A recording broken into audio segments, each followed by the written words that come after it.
those. I don't think they're going to be impacted. Yeah, I think they're far enough away. They're not going to be impacted.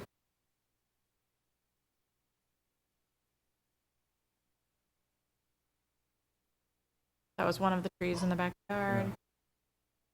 I think that's the This- one that we were most concerned about, right? Right. Yeah. The site itself is relatively flat and the trees are higher up, and but I think that answers our question. And on the site, I think that was the only thing we had, but it was far enough from the resource area. There's a couple structures in between where the work is being done in the resource area, so I don't see an impact. And obviously it's septic, so. On site, once I got oriented appropriately, it seemed pretty straightforward, minimal impact, and I think it's a good and easy project. Roy, no comment? Nope. Straightforward. I agree with Eric. I had no site. It was flat.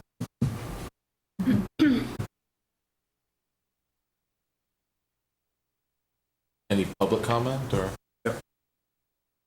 Nope. Annie, you want to make any public comment?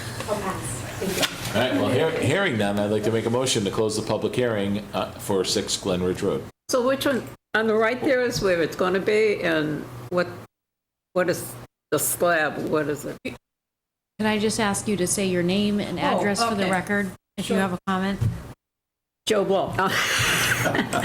Geraldine Fupico. I live sort of across the street, one house down, 11 Glen Ridge Road. 11 Glen Ridge? 11, yeah. I was just curious, that's all. They find people, I just don't, because I have a septic system myself, and I just want to Right. see what goes on with it. So what So is this is just in their backyard. Yeah, the building in the front is the house. The dark box to the right is the garage. Oh, okay. And then this is And then the septic is behind the house, behind the ramp that's behind the house Yeah, I don't know, yeah. Okay, So you know that in the yard, yeah. little road that comes in on the side there? Jerry Road. Yeah. Yeah. They Okay. call me Jerry too. Not named for me though. All right. All right. I'd Yeah, okay. like to make a motion to close the public hearing. I second that. Any discussion? Seeing none, all in favor? Eric Gaspar in favor? Roy Bishop in favor. Carsten Stuber in favor. German in favor? Ed Goodwin in favor. With regards to the project at 6 Glen Ridge Road, the request for determination of applicability for the septic system repair, I'd like to make a motion to issue a negative determination with the following conditions. One, prior to commencement of any activity, the applicant should notify the commission or its agent and arrange for any pre-activity meeting, a pre-activity meeting on site. Two, a sign with the SCC file number shall be posted on the property facing the road. And three, upon completion of the work, the applicant shall request final inspection. I second that. Any discussion? Seeing none, all in favor? Just one discussion note with regards to the bonds and the way that is there a recommended bond for this? For determination, I would say no. So just for NOIs, not for determinations? Okay. That was my only question. So if there's no other comments, I will say Eric Gaspar in favor. Roy Bishop in favor. Carsten Stuber in favor. German in favor? Ed Goodwin in favor. What are the bonds, like if it's not, if there's a chance of damaging something? Right, or if a project starts and just stops in the middle, we have to go in and make sure that the wetlands are protected. So The we, what is? the wetland. Oh, yeah, oh, we protect the wetlands, yeah. That's what our job is. So that would be an example. okay. So it's like an insurance policy. Right, yeah, bond, so that if anything goes wrong. All right. So Thank you. everything's okay then? Should be. Everything's okay. Thank you for coming out, man. Yeah. Yeah, well, If it starts smelling, you let us know. what? If it starts smelling, you let us know. I smell it. They just did one down the street. And that was no problem at all, yeah, just, oh, look at that, they dug their lawn up.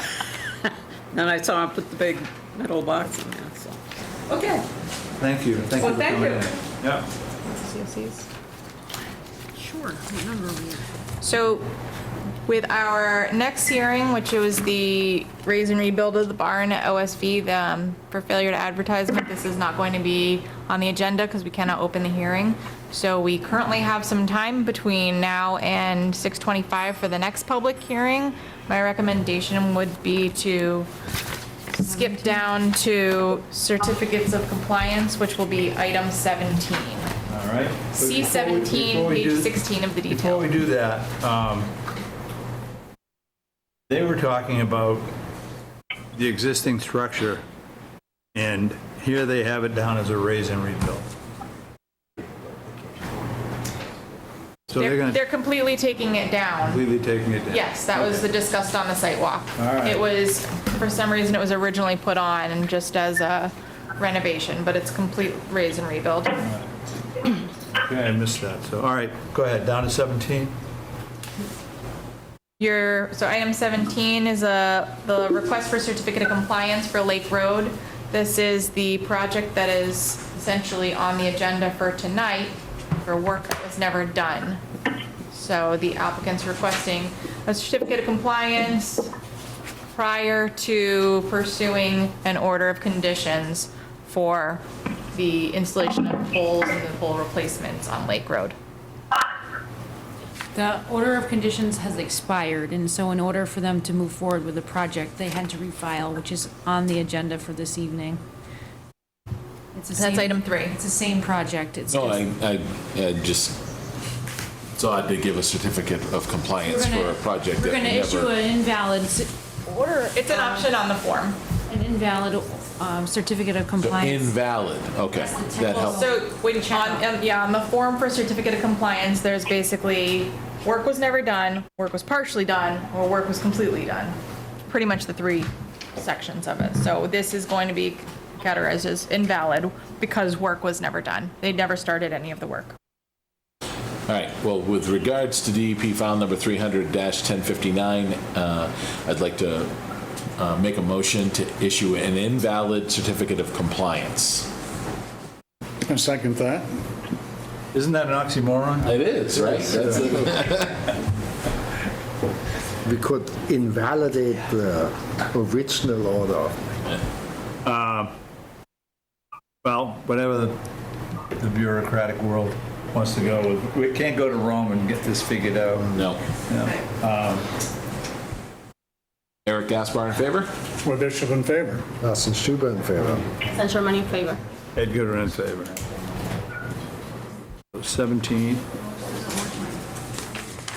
Now that would move on to 18. 18, 20 Draper Woods Road, request for a partial certificate of compliance, DEP file number 300-592. This is a property in the Draper Woods subdivision. They, through a property sale, found that there was an open order of conditions encompassing this one property. This one's a little unique because in my research and finding it, in 2016, the commission had already issued a certificate of compliance. It just never was recorded at the registry. So with the ability for electronic signatures now and not in 2016, basically I'm asking for a duplicate certificate of compliance, releasing 20 Draper Woods Road from the complete order. All right. And we're satisfied that they have.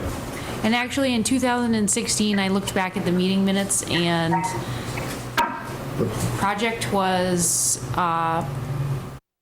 done, and is probably the only one that was on the board at that time. So Draper Woods subdivision was started by one builder. It was completed by a different builder. The individual homes that were actually in jurisdiction had did not have as-built drawings, and you did not require it of this.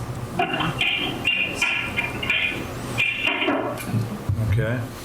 Well, with regards to DEP file number 300-592, 20 Draper Woods Road, I'd like to make a motion to affirm the previous commission's certificate of compliance, or partial certificate of compliance. I second that. Any discussion? Seeing none, all in favor? Eric Gaspar in favor? Roy Bishop in favor? Carsten Stuber in favor. St. Germain in favor? Ed Garrett in favor.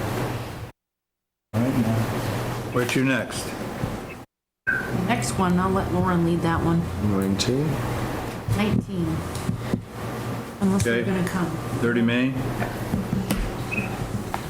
So 30 Main, 20 Fisk Hill, this is a request for the extension for, this is for the road construction as part of Blueberry Hill. So the property owner just got their approval from DOT and from National Grid. The line's finally been put in and work is able to finish forward. We anticipate that work's going to be complete, but the work itself will be done by the fall. The road needs to be repaved, the berms and the sidewalks need to go in, some plantings need to be done, and they need to seed it. They're hoping to get that before the fall, so that way they can catch it in the seeding, using hydro seed for that as well. But really, it will be done within the year. It does require growing period monitoring. I was copied on an email today for their consultant that's supposed to be doing the annual or the bi-weekly monitoring reports. Those hadn't been collected because they weren't doing anything, because they were waiting for, work had stopped for a while, just waiting for National Grid and DOT, which we, as we know, is, they're at a different pace than what we work. So I think it's in the best interest of the project to close it out, to grant the extension. Right now you have an open site. Really, we just want this done. And in that way it'll be able to move forward without leaving all this open ground in the area. I've gone out to the site twice. I went out again this morning with the property owner.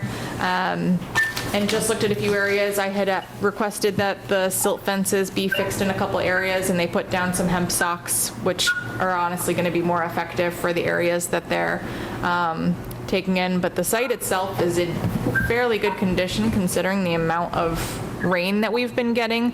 The road is clean. It needs, like I said, they want to have it paved again because while it was done nicely, there's certain areas that they're not satisfied with the pitch, and obviously to keep everything in compliant with the design, the pitch needs to be right, so it's keeping weather conditions. And they're looking for 1 year. 1 year extension, no more than a year.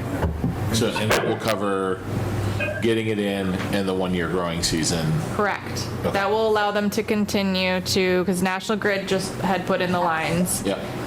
So that'll allow them to do the work that they need to do over those lines, which includes the sidewalks and the berms, because right now, while the stormwater is being maintained, and I did go up and one of my inspections was on a rainy day because I wanted to see how the sheet flow was coming off that site. But it's not quite moving in the way that it's supposed to be planned because the berms aren't up. It is contained, it is clean, but it's not flowing the way it's designed because the project isn't complete. So really we need to get that wrapped up so that way it can all be put in. But they, National Grid and DOT. So my recommendation is to grant the 1 year extension for the completion of the road. All right, And well, associated. Any discussion? with regards to DEP file number 300-1086, 30 Main Street, 20 Fisk Hill Road, I'd like to make a motion to issue a 1 year extension to the order of conditions. I second that. Any discussion? Seeing none, all in favor? Eric Gaspar in favor? Roy Bishop in favor. Carsten Stuber in favor. St. Germain in favor? Ed Goodwin in favor. All right. I think at Needs to mute himself. Then that's, all that noise. I can do it.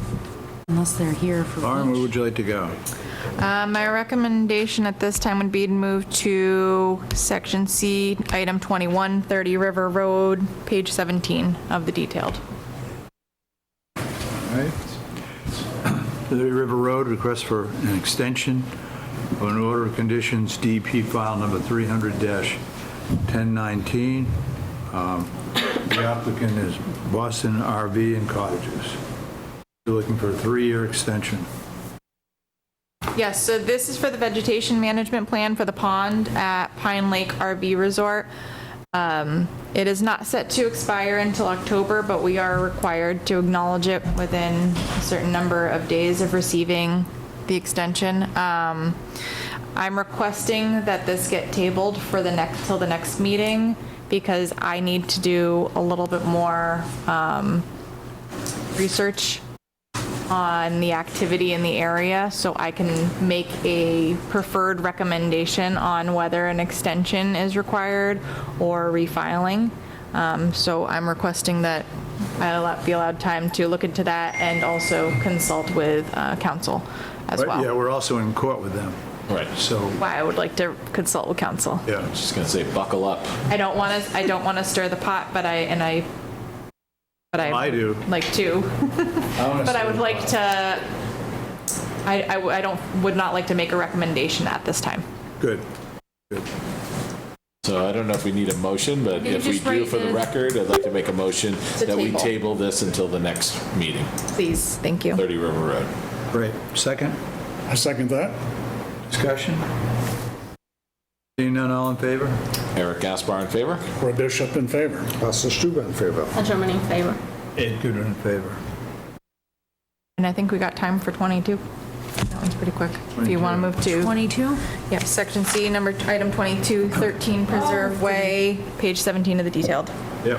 13 Preserve Way is a partial request for a property, a lot in the Preserve subdivision. Again, this lot was not in any jurisdiction. It's just encompassing the total project on the Preserve, which is still an active, open order of conditions. So, Should have you look at my house and make sure that I don't have the same thing. But yeah, there's no way that's in jurisdiction where No. it sits, so. With regards to DP file number 300-471, 13 Preserve Way, I'd like to make a motion to issue a partial certificate of compliance. I second that. Question. What are we looking at here? On site? 13 Preserve Way? Yeah. It is a single-family house lot in the middle of not Draper Woods, the Preserve, that is not anywhere near any wetland jurisdiction. It just gets encompassed in the total order of conditions under those subdivisions, so when they go to sell, it comes up that they need to get an order, that they're on their deed. Is this a legal building lot? It's already, house. it's a house, it's Oh, a it's a house. single-family house, yep. Why hasn't it come before us? Because nobody found it on the deed when they were selling, like, if I it's think they're been the not been original owners of sold. the house, Or they could be the original and now owners. they're getting ready to sell. Okay, all right, that answers my question. It would be, one of my short-term goals is to find out all the properties in those two subdivisions that are still, and that are outside of jurisdiction, that are still open, and help the property owners clear those up. Okay? Eric Gaspar in favor? I already motioned in second. Okay, all right, I asked the question, all right. Yeah. Okay, go ahead. Eric Gaspar in favor? Roy Bishop in favor. Austin Stuber in favor. St. Germain in favor. Ed Goodwin in favor. We can do a hearing again? We're on time. So we'll go back to item 3, if you wouldn't mind opening the hearing for that item. All right. We are at 6:15, no, we're at 6:25 Lake Road. Various addresses, notice of intent, distribution line upgrades, DEP file number, we don't have one. huh? We actually did receive it. It is? Wow. We got it yesterday afternoon, yes. Do you have that written down on I yours? don't, Here it says 359, is that? 7:59. no, that was the Oh, that was the original other- order. Original. Give me one moment. I mean, I could actually get a hard copy right here. saved in the folder either. Here we go. DEP file number 300-1209. No comments. No comments from DEP.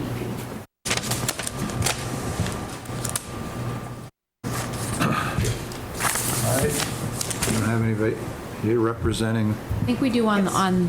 Virtually. Good evening. My name is Matt Kelly. I work for Epsilon Associates. I'm here to present tonight on behalf of the Massachusetts Electric Company. So I would like to thank the Commission for issuing the certificate of compliance for DP file number 300-1059. So we're essentially submitting the same application that we had submitted back in 2020, in which the order of conditions expired for the Lake Road Electric Distribution Asset Replacement Project. The purpose of the project is to address existing reliability concerns associated with current asset conditions and to allow for unobstructed all-weather access to each distribution pole and associated overhead hardware associated with an electric feeder that essentially runs from Paradise Lane to Hemlock Lane along Lake Road.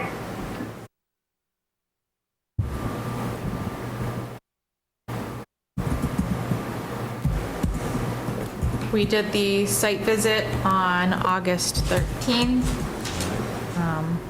And I don't know if anyone was part of that with the original order of conditions other than Eric and Ed. But we walked the entire area on Lake, which is primarily in jurisdiction. 6 trees being removed within the 25-foot buffer. Replacement was not recommended because there's a lot of young growth that's already occurring in that area. So it is my opinion that once those trees are removed, it's just going to allow more room for that to flourish. Not to mention, we are restricted with replanting because of the private roads and the private property on either side. And also it would be limited because obviously it would need to be something that's going to stay below the line of the power lines. There was one pole that was in question as to whether to getting that stake placed back in when we were on the site.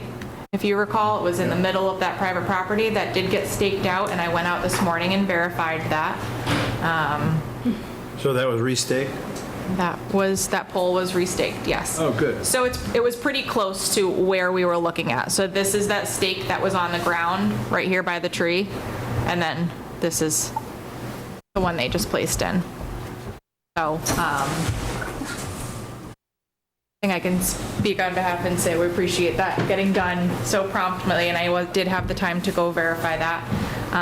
Overall, I have no concerns with the project. The conditions that I've recommended are pretty spot on, similar to what was required for the initial request, and approval is recommended. So the poles are already in the 25 feet zone?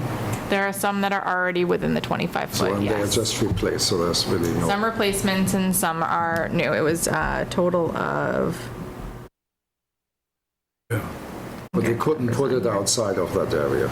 you can't put it outside of it because it's going to be in the middle of a private road, or it's going to, and Okay. just the way the lines are already there, so follow with that path. Eric, any questions? No, I think the project's good. I mean, I think we probably eventually, or I probably need to do a little research on when it's appropriate to direct companies to put this stuff underground. I don't know that it would be in this case, but with the other project that we're looking at and this one in the location to wetlands, I know, it's less environmentally impactful over time to go underground, but I know that the utility companies don't want to hear that because it's 3 to 5 times more expensive per linear foot. So that it's certainly we got to balance that, but I think we need to figure out from a practical application standpoint where that's appropriate to ask for and where maybe we don't necessarily need to. I could do some research to see if there's any towns, I'd probably look more in towns that have a lot of conservation area or are more scenic or have bigger parks, and we can see if they might have any standards in place that could be used to reference. Yeah. But other than that, I think it's a good project. We already approved it once. I have no problems with it. I second that. Did we move already something? No, Was that a comment or- just commenting. It just was a comment. Gotcha. Ed was looking at me, huh? I'm on. Though if we don't have any other comments, I'm happy to close the public meeting. Right. I think, let's see, anything? Laura? No. I don't have a comment either. Anyone in the public wish to speak on it? Well, with The same people. regards Oh, wait, to no, it isn't. We're good. Jenny doesn't want to say anything. DEP file number 300-1209, did I write that down right? Yes. I'd like to make a motion to close the public hearing. I second that. Any discussion? Seeing none, all in favor? Eric Gaspar in favor. Roy Bishop in favor. Carsten Stuber in favor. And Ed Goodwin in favor. With regards to the project, DEP file number 300-1209 at Lake Road, I'd like to make a motion to approve the project with the agent's notes put into the detailed agenda. We could do it after, read but them? also a motion for the waiver, please. Oh. You can encompass it in the same one if you want, but And included in the motion is a waiver for the tree removal and pole installation within the 25-foot no disturb. thank you. I second that. Any discussion? All in favor? Eric Gaspar in favor. Roy Bishop in favor. Carsten Stuber in favor. Saint Germain in favor. Ed Goodwin in favor. With regards to the project at Lake Road, I'd like to make a motion to approve the project under the Sturbridge wetland bylaw with all of the conditions already approved and an additional security bond or deposit of money in the amount of $2,500 to be released, to be provided before the start of work and released upon the issuance of a certificate of compliance. I second that. Any discussion? Reality, I think the waiver is under that, because it's under the bylaw, not the city. Well, I encompassed it in my previous motion, so. They need to vote on the waiver first, because if they don't have the waiver, they can't get the project. We already did that, right? I encompassed it in the previous motion, so I think it covers us, because I included the previous, right? Or we can just add it Yeah, to moving this. forward, I'd request waiver, then wetland protection, and then Sturbridge. Because if, like I said, if you don't approve the waiver, then you can't approve the project. If you deny the waiver, then it reflects your decision. So you want going forward, you'd like the waivers as standalones? Well, 4 motions in total: close it, waiver, order of conditions, Sturbridge wetland bylaw. All right. Please. Well, for now, I will amend my Sturbridge wetland bylaw motion, since we've already closed the previous one, to also include the approval of the waiver within the 25-foot no disturb and the additional language around the security bond. I second that. You want to second that? Go ahead. I second. There you go. Thanks, Ed. We're changing it up. All right. Anybody have any comments? Go ahead. Eric Gaspar in favor? Roy Bishop in favor. Stuber in favor. Saint Germain in favor. Ed Goodwin in favor. Great. Got to look for that extra waiver line. Yeah. Keeping me on my toes, Lauren. I'll number them next time, so it'll be motion number 1, motion number 2. Will that help? Fair. Now I know to look for it. It's fine. I just like hearing you talk more, so. And we made it to 6. You'd be the one person. We're all set then, Matt? Thank you. Thank you.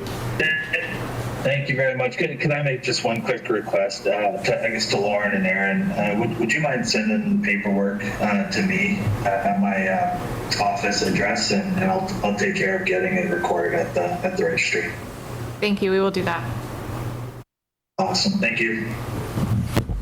Now we have to go back through and put that in each one of the 4 motions. No more motions. All right, we're now at 635, 278 Main Street, 378 Main Street, and 1 Old Sturbridge Village Road.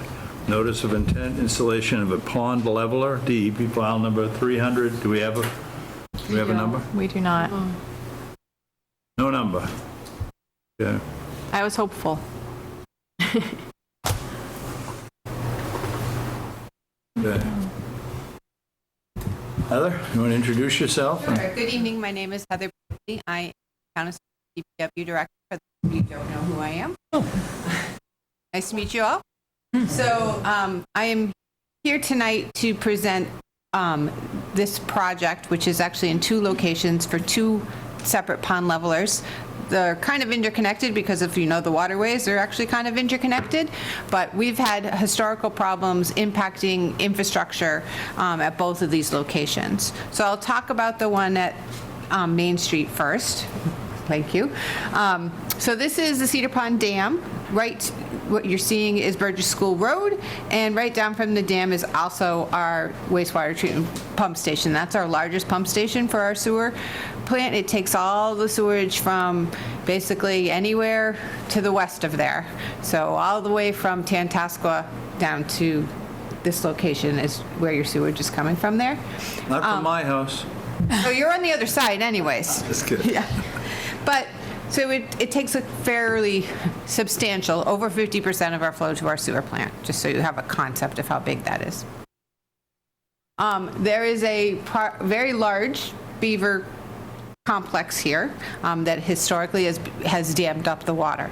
What we have happening from time to time, and you might not be aware, is it actually floods Burgess School Road, which we have manholes with sewer manholes on Burgess School Road, and it raises the water elevation around that pump station to a level that is potentially impacting the foundation of that pump station. That pump station is from the 50s, and it is kept in very good shape, but the foundation is also from the 50s. And when I say foundation, I know some of you who've joined us actually got to see it.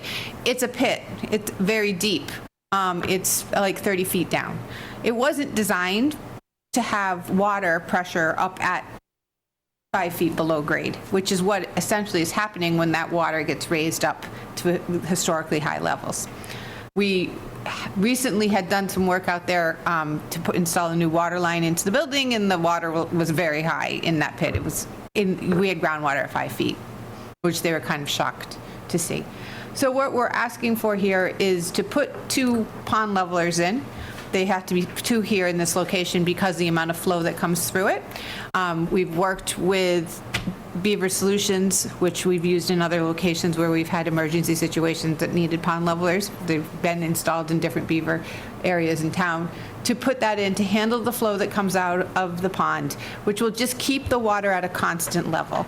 We're proposing to lower it 18 inches, which is what Beaver Solutions that we kind of talked about. He said that would probably be good enough, low enough to keep it off the road, which is what we want. We don't want it to keep impacting the infrastructure, especially since it is used by the school to get the school buses up there, and not get water into our sewer pumps, into our mains, which is not ever a good thing, or impact our pump stations. So we have multiple infrastructure concerns here that we think without, going crazy and removing the whole thing, we can work with the beavers to protect our assets and let them still have their habitat.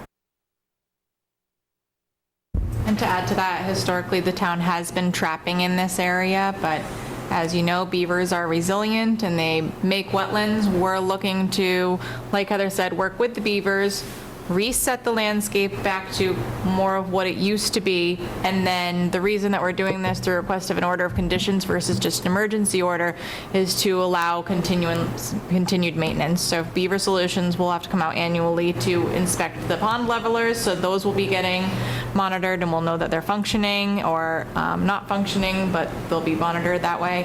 And then also be able to, if this dam area over here continues to build back up again, to be able to take it back down under the order to keep the water level at what we're proposing to bring it down to. So it's not just putting these in, but it's just being able to maintain this area and coexist and not do a whole bunch of damage and everything else that potentially could happen. So how exactly does a pond leveler work? So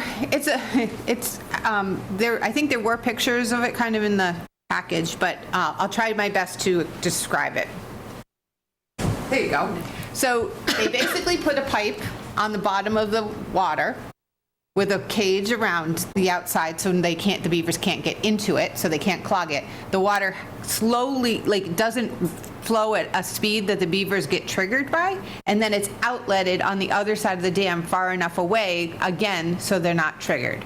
So they basically fakes them out because they're looking for the sound breaking through the dam, and they're looking for the sound of moving water to stop it.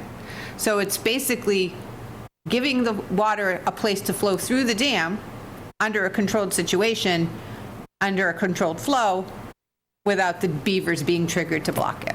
That's why you have to go and maintain it, because what they'll do is they'll make sure the blocks don't move, that the cage is in the right place, that the cage doesn't get moved, because they will. I mean, obviously, we know that flows through these rivers and everything do change from time to time. So they know they have to go back and recheck these, and they do on a yearly basis. So that's the human attempt to outsmart the beavers. It's our human attempt to outsmart the beavers. Hence the name Beaver Deceiver. Yes. I was just going to ask that. Is this what's called a beaver deceiver? Yes. Okay.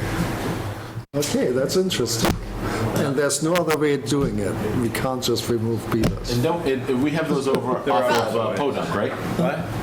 Off of 49? Right. Yes.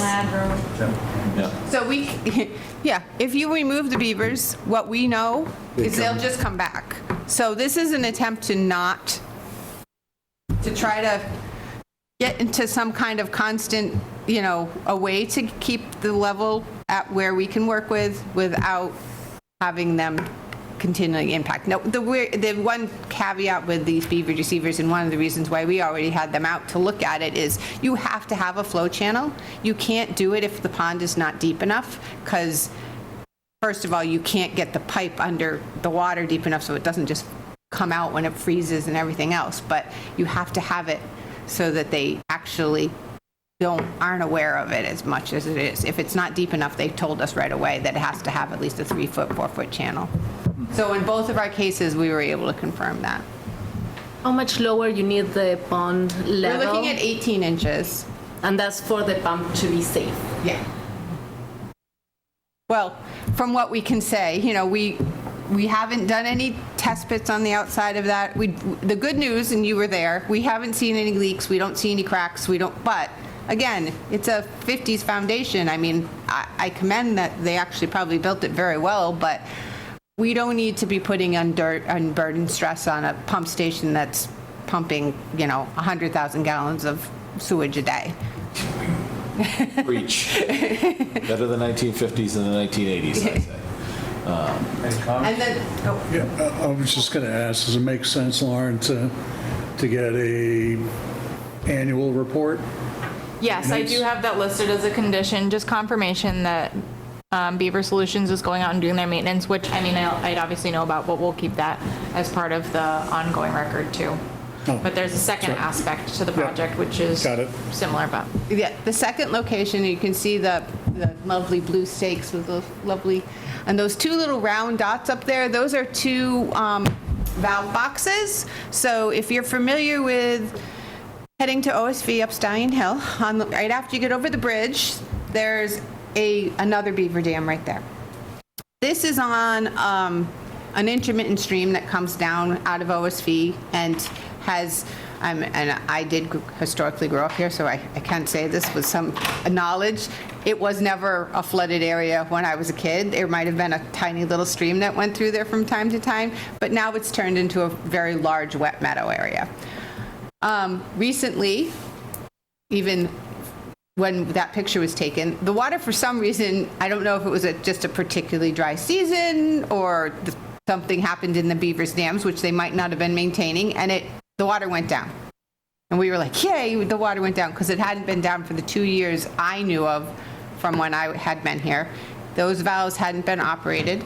Those valves feed the line out of OSV, so we have a water tank up in back of OSV, up on Stallion Hill. There's a water line that comes down it, and it splits off, and it goes one way out to our, basically back out towards our water plant, and across and over to 15 and across out that way. And then this line comes through this pond, through this wet meadow, and feeds the downtown area. So it comes right out of OSV across the road and comes right out onto Main Street out there.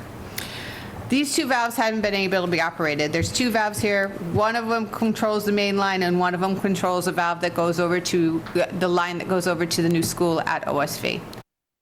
And you say, well, what's the harm? What's the big deal? You can't operate the valve. Well, valve operation's part of the critical maintenance on your water system. You want to make sure that you're able to operate the valves on a yearly basis, preferably maybe even 6 months on some valves, so that if there is ever a break, that you can control the water and get them shut off quickly, and you have them and they're operational. These valves hadn't been operated in at least 3 years. We did get to operate them this year, which was kind of fortunate. We were able to go out there where the water was down. But that gave us the idea that what if we could just keep the water at this level instead of it being a foot to a foot and a half above these valves, given that the water level already fluctuates and we knew it. If we could keep the water at that level, and that was the idea of the pond level. Truthfully, I brought Lauren out to say, what can I do so that I can keep access to these valves? Can I put I had all sorts, let's put a dock out there, let's put a raft out there, something, and then it was like, well, what if we could just keep the water at this level? And that was where we came, and we brought beavers receivers in. We were actually kind of where the whole depth of the water was the big question, and just on the other side of these valves is the channel. So he was able to go in there and confirm and say, yes, no way, I can put a pipe in, gonna have to go from here through and down a little ways, but it can be done. So he was pretty confident that he could do it and keep the water so that we could keep access at these valves at all times. Because the valves are above our in shallow water, like you see there now, and probably right now because the water has gone back up. But if we can get them so that they're just above the water, then we're fine. We can get to the valves, we can operate them, we at least can feel like we can turn the pipe off, turn the water off if we have to. And I will say, this was, at one point, we were talking about relocating the water line. Is this the only water line to the village? No, well, the village does get served from the tank, and this line comes through the village, almost from the tank, but this is the only water line to their school. To the school that they put in? Yeah. And it serves a couple customers up on Stallion Hill also, their maintenance yard. So it's a couple of their buildings are on the line that goes up to the right versus the line that comes across. So you got customers on both sides of the roads, or just one? Up to on Stallion Hill? Yeah. Well, yeah, both sides. Well, because we have the village, their school, their maintenance, and then the other side of the road, we have private customers also. And it goes through those valves? Yep. So the water line, if you can, at those valves actually does a T. One of them comes out towards the road, and one of them goes up towards the school. Any other questions? We're going to have a continuation? Sorry. That's it, well. All in favor? When is the next meeting? What's the date? September 12th. September 12th. I'd like to make a motion to continue the public hearing until September 12th. Second that. The only discussion I have on is, nobody has any other questions or problems with this? Speaking, I'm not going to come back. Well, it would be helpful since I'm not actually, well, do I come back the 12th? I think I'm just getting back from vacation. I have to look at the date. What's it, Thursday? It's 12th I'll or work with Thursday? Shane if anything else comes up once we get the DEP comments. Yeah, I mean, we'll figure out. All right, all in favor? I think you'd be able to Eric Gaspar in favor? Bishop in favor. Carsten Stuber in favor. And German in favor. Edgar in favor. This meeting. Thanks, Heather. We are now to 30 Camp Road. Placement of a prefabricated shed. Owner applicant is Mike Platt. Mark Farrell, is Mark here? Mark isn't able to make it. He got delayed on a flight. All right. So we can still open the hearing is open. I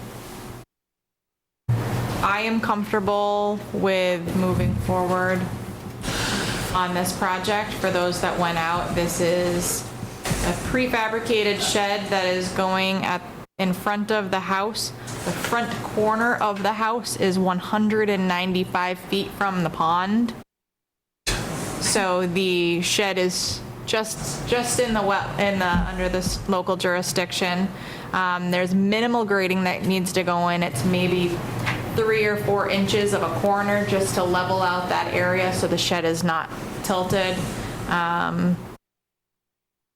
There was a comment about, We need a ZBA Water. determination on it though, right? so yes, so the parcel's non-conforming and it will comply with the setbacks. Yeah. A ZBA determination is required, so we can still act. We can make the decision, and then it'll go on the next ZBA meeting. Okay. Jean reviewed it and doesn't see any reason why they'd make them move it, so I'd be confident in saying that this is the final plan. Yeah, other than it's right up against the right-of-way. It's a private road, so it's not a right-of-way. Right. It's a private road? What right of way? Camp's private. To the pond? Okay. All right. Yeah, it's far enough from the property line, so it meets the setbacks. Okay, well, then it's a moot point anyway. All right. Any discussion? Eric? No? Nothing. Guess I'd like to, unless there's other comments, I'd like to make a motion to close the public hearing. I second that. Any discussion? Anybody in the audience like to speak on this? Seeing none, all in favor? Eric Gaspar in favor? Roy Bishop in favor? Carsten Stuber in favor? Sandra Money in favor? Ed Goodwin in favor. With regards to the project at 30 Camp Road, I'd like to make a motion to approve the project under the Sturbridge Wetland Bylaw with the conditions laid out by the agent in the detailed agenda and a specific note on the security bond of $500 for this project, or deposit of money. I second that. Any discussion? Seeing none, all in favor? Eric Gaspar in favor? Roy Bishop in favor? Carsten Stuber in favor? Sandra Money in favor? Ed Goodwin in favor. We're 1 minute behind schedule. We're cooking, Ed. I'll tell ya. Don't bring that up. Don't jinx it. You know, jinx us. Why, is this project a problem? All right, we are now 7 Shepherd Place. Notice of intent, septic replacement, DB file number 300-1207. Donna Salameda is the owner applicant, and Mark Farrell is the engineer. So again, Mark Farrell is not able to make today's meeting to present. I did have some questions on the site visit. I'm not quite sure if he'd be able to answer them as far as, for those that weren't on the site visit, the septic replacement is going in an undisturbed slope, and there is a filled-in pool, in-ground pool that's just filled with concrete, and I wanted to discuss some possible options to try and move forward with that, but also just clarification on ensuring that I don't know if the property is officially sold, but that there's no plans to go disturb that and just make it clear. So just for the sake of discussion and transparency, I'd request that we just continue the rest of this discussion and allow the applicant the opportunity to present themselves. Have your concerns been vetted with the applicant and the So representative? If you Mark submit- Farrell's just doing the septic replacement. He doesn't know about any future projects. So I wanted to give them the opportunity to kind of talk with his client, and even if the answer is no plans, just to make it clear that there's nothing going on. There's also a tree that fell down that I'm not quite sure is on their property, but they're going to have to remove part of it. to do the work. So there's just a couple things just so that we don't run into a problem at the end of this when it comes to completion. But I'd rather just, let's do the discussions now so there's no surprises later. I have no problem with that. No, I don't have a problem with that. Just out of curiosity, there was a note about the certificate of compliance number 17 being tied to this, and I just Oh, it didn't must see the have been a connection. typo. Oh, okay. Sorry. I'm like, I don't see where, okay, cool. All right, yeah, no other comments. So, We need a motion to continue. Yeah. continue. We don't have anybody. We don't have anybody to Well, I ask for that. I had a correspondence with the applicant's representative that he was unable to attend and that he would allow a continuation if needed. Right. Okay. Well, then, that being the case, I'd like to make a motion to continue this public hearing until September 12th with regards to DEP file number 300-1207. I second that. Any discussion? Seeing none, all in favor? Eric Gaspar in favor? Roy Bishop in favor. Carsten Stuber in favor. Sandra Money in favor. Ed Goodwin in favor. Okay, we are now at continued public hearings.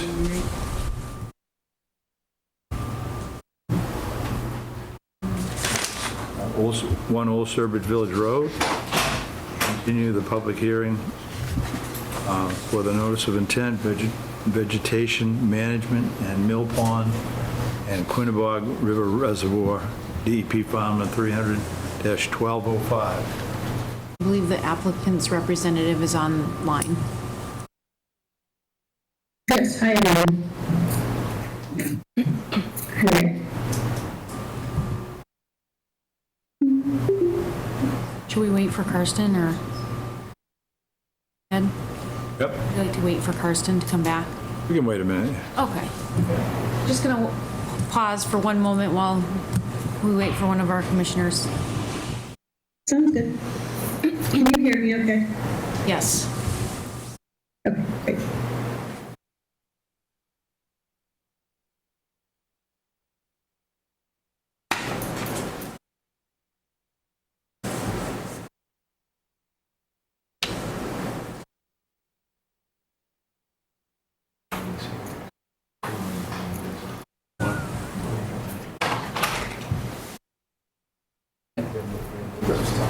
All right.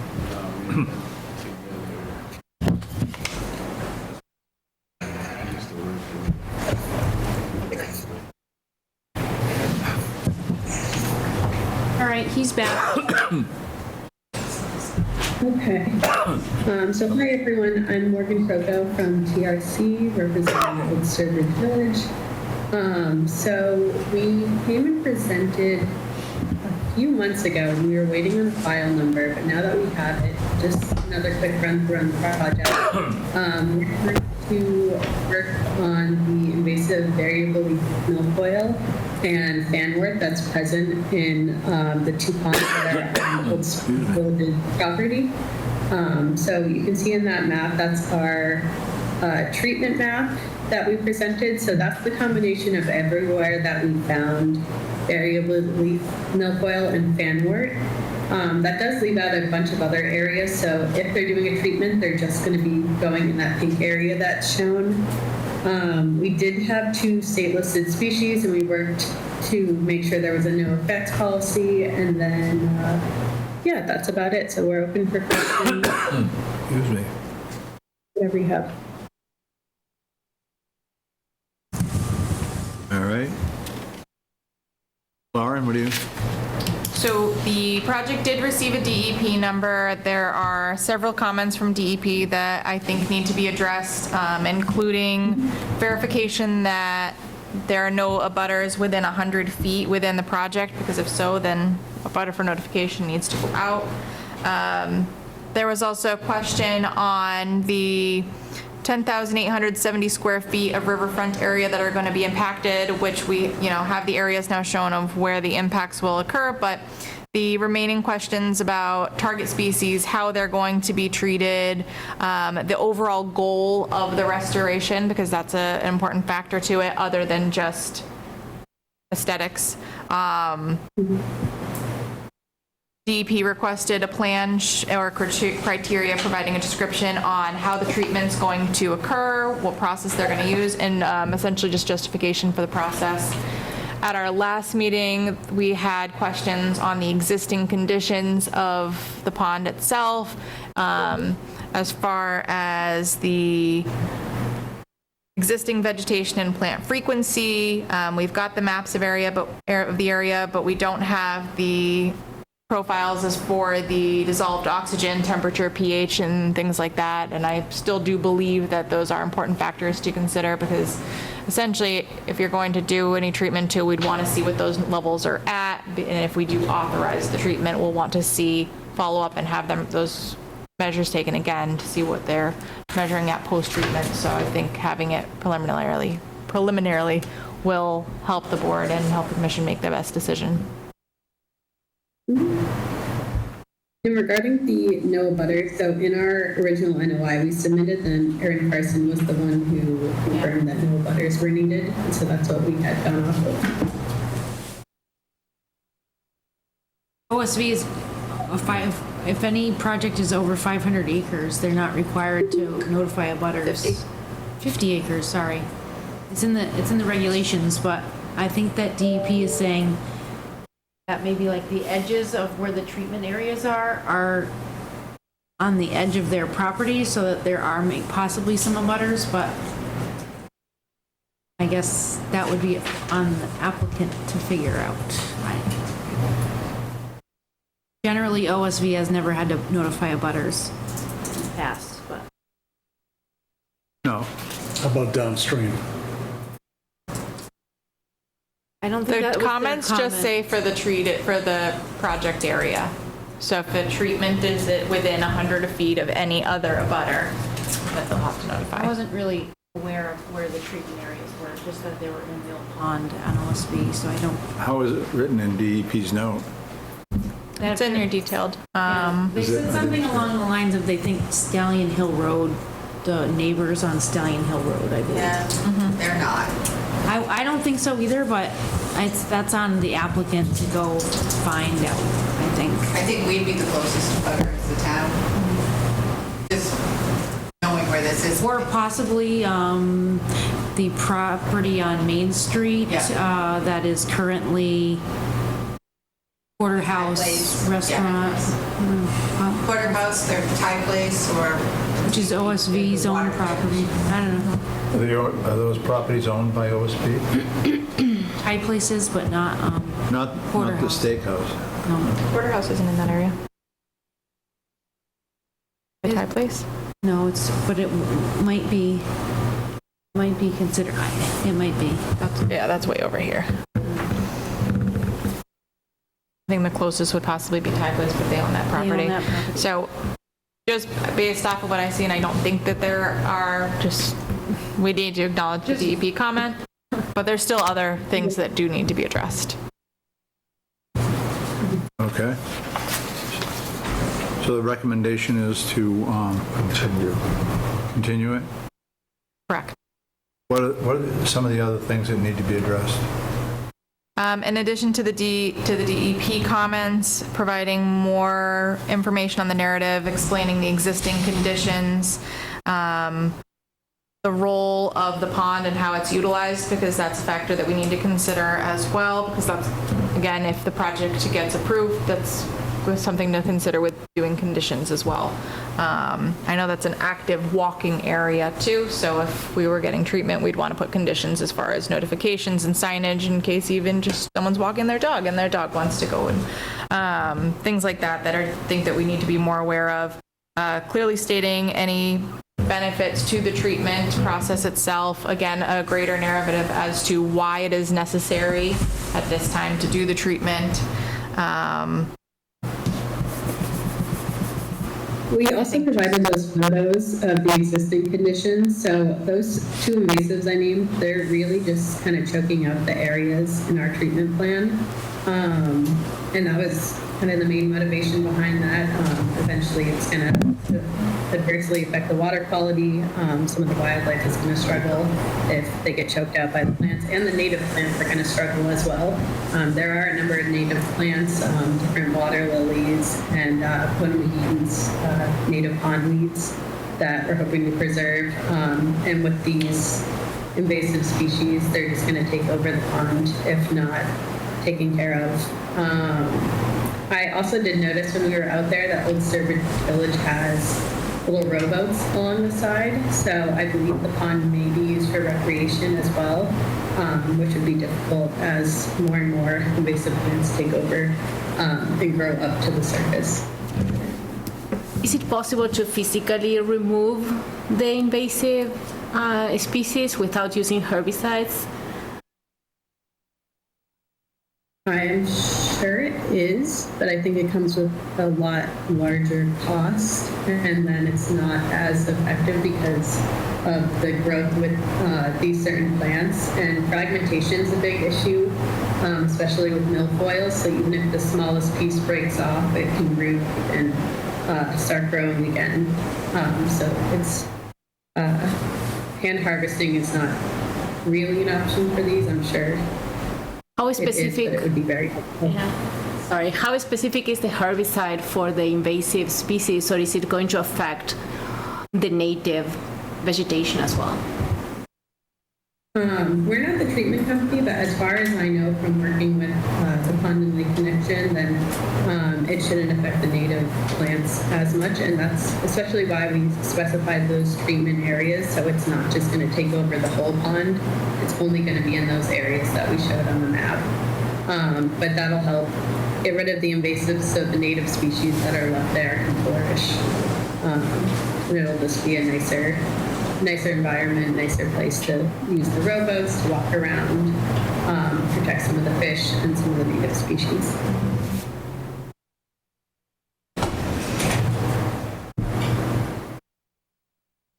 Did DEP have they didn't have the overlay map with the They did pink not, on it. no. So that, am I incorrect or correct in thinking that had they had that bullet 2 and bullet 3 are kind of answered by that? Partially. Okay. What are we missing?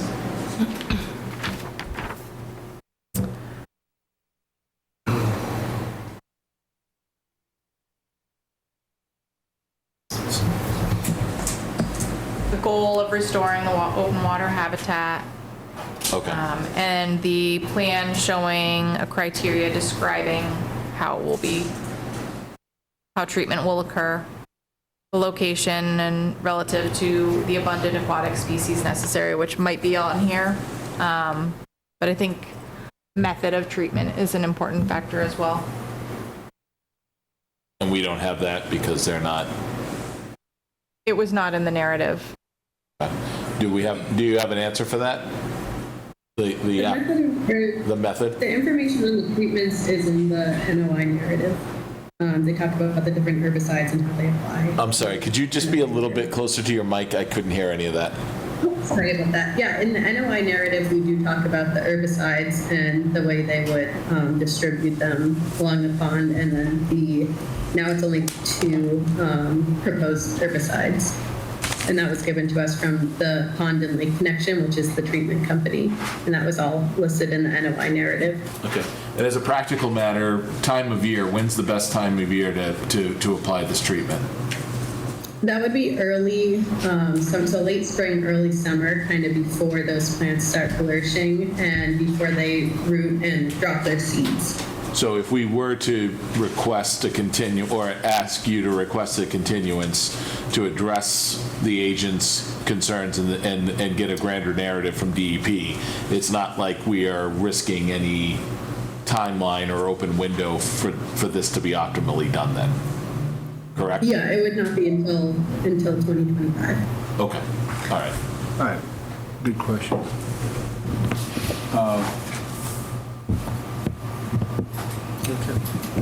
You ask for a continuance then? I think that's what We have to ask for it. Would we'd like to get more information Would you like a continuance? Is that us to me or is it to them? Yes, to you. Me? Okay, I just would like to understand exactly what, so are you questioning kind of what, like the methods of the treatment that were outlined in the NOI? Is that the extra information that you're kind of missing to push this forward? I think we'd be looking for a complete overall response to the DEP comments and then also information on the existing conditions prior to any treatment. So we provided the two maps that the first meeting we came to, which showed variable leaf milfoil in a 0 to 4 scale, and also the fanwort in a 0 to 4 scale. So that's 0, or a 1 would be wherever we found it from 1 to 25% density, all the way up to a 4 would be 75 to 100% density. And we had those figures shown in the meeting 2 months ago. They were provided to the Conservation Commission. And then we used those two maps that show the density of the two invasives to make that treatment map that you now see. So I don't know if that provides any extra clarification.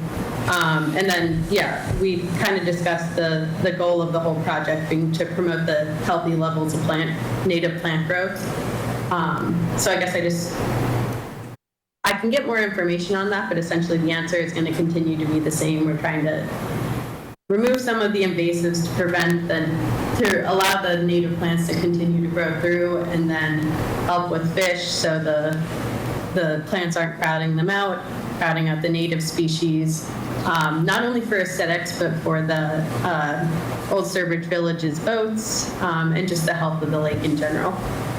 Do you have the hydrographic profile for the water, pH level and dissolved oxygen and temperatures? No, that wasn't originally in our scope of work, but if that's something that you think would be helpful, then we can work with Old Sturbridge Village. But I don't think that information we wouldn't be able to get that likely until next year to have it be helpful. I mean, we can go out probably in the next month, but yeah, I don't know if you would prefer to go out like before the treatments would likely occur, which would be next year. But we can definitely get that information if you think it's helpful. Okay. And then also if you could just confirm with OSV if that pond is used for recreation or if the boats that you saw were just for maintenance or, getting trash out of the pond or anything like that. So if we can just get confirmation on the actual use of the body of water. Yeah, so when I was out there, they did have fishing holes, I believe, but I can confirm that as well, the boats and the fishing holes, to see that the pond is used for recreation as well. I can do that. Yeah, because I didn't say that in the first meeting. So just verification.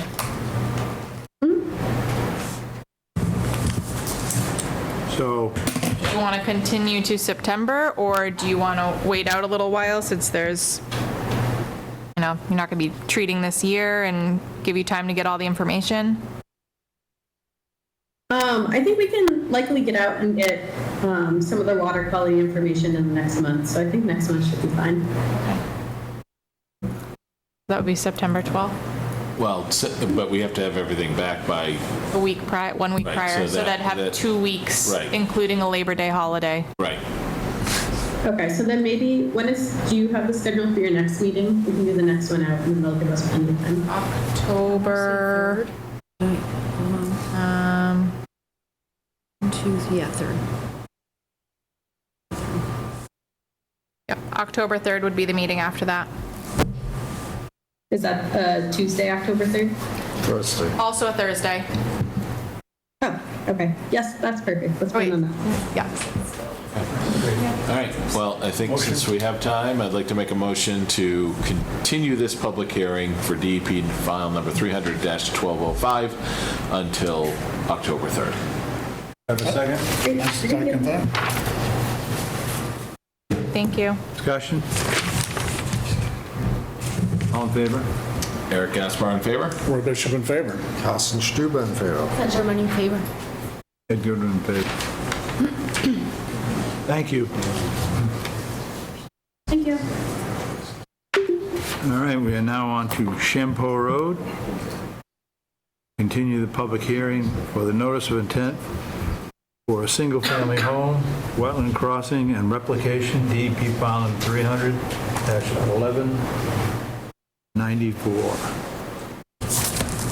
For the record, I will not be voting on this project, but I can contribute to the conversation. Why won't you be voting on it? Can't vote. I He's not can't, I eligible missed, to vote. this one's been going All on. right, Yeah. just clarifying it. Yeah.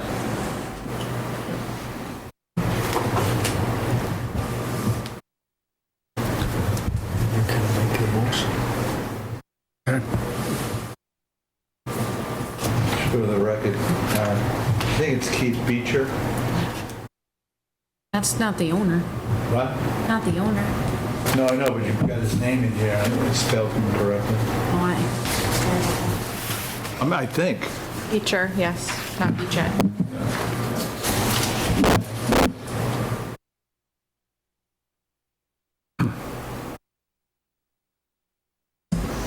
All right, you're up. Scott Jordan, Ecotech is on. I'm providing technical support for the projects. Scott, you're up. Good evening, Scott Jordan from Ecotech. Since the last meeting, we provided the requested information for Lauren. The plan she's presenting should show the proposed limit of work within the front yard of the proposed house, within the limit of the local buffer zone, 200-foot buffer zone. We've also provided a letter from the Army Corps of Engineers stating that the 2 trees down near the pond that are just onto the Army Corps property that we have proposed to be removed may be removed. I believe Lauren's in possession of that. There were also several requests when I came into the project, obviously being the third person on staff, fourth person putting it on staff that they've worked with. And all of my requests have been made as far as showing the utility poles. We asked for a swale going down the driveway just because it is a bit steep facing the resource area. So we've got that. The limit of work is clearly defined so that can be verified during pre-construction and throughout the site visits. All work is outside of the 50 with the exception of the 2 trees that are on Army Corps property, which we do have approval from Army Corps to have those 2 trees removed. And we can request a 2-to-1 replacement on that. The wetland crossing meets standards. We've got the limit of disturbance for the road itself and the road profile. So overall, I'm confident with the project. All right. Where's the replication area? Up next to the wetland that's being filled.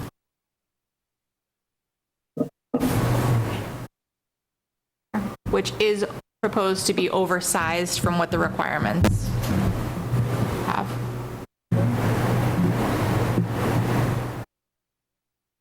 2-to-1. Yes.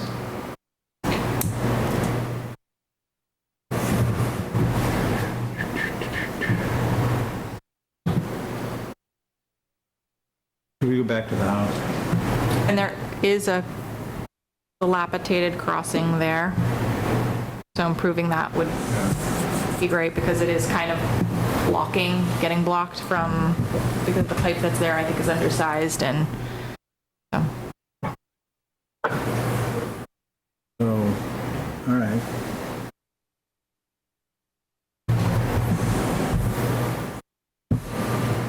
Is the concrete wall existing or being put in? This retaining wall is being put in just to prevent any disturbance closer to the resource area. So we originally were just using grade there, but putting that wall up to. What's the distance? The distance is, where are we at here? 50. Buffer, I think it's right on the 50. Yeah, right on the 50? Yeah. No, it's 60, Just say 66.2 to the 25. Let me see where that goes. That's the corner of the house, and this would be, I have a hard set of plans if I had to measure it here. 50, I would say we're at, I think it's about 60, 65 feet, give or take.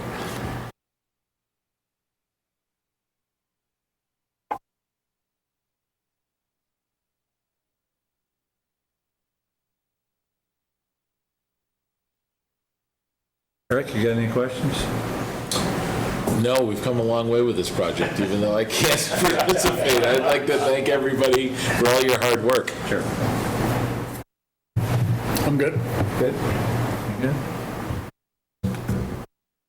I have no further questions. First, we'll have to vote for the waiver.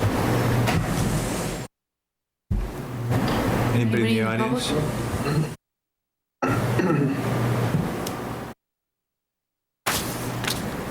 All right. So this is a for motion one, right? Okay, Right. so I need a We different first have to move for Yes, so the waiver. the first motion would be, close the public hearing. public hearing. Yeah. Okay, with regards to the project, the 36 Champeau Road, DEP file number 300-1194, make a motion to close the public hearing. Second. Any discussion? Seeing none? All in favor? Roy Bishop in favor. Carsten Stüber in favor. Sandra Mann in favor. Ed Goodwin in favor. next motion would be for the waiver for the tree removal in the 25. Okay, with regards to the project at 36 Champeau Road, DEP file number 300-1194, I recommend we make a motion to approve a waiver as requested for work in the wetland. Second.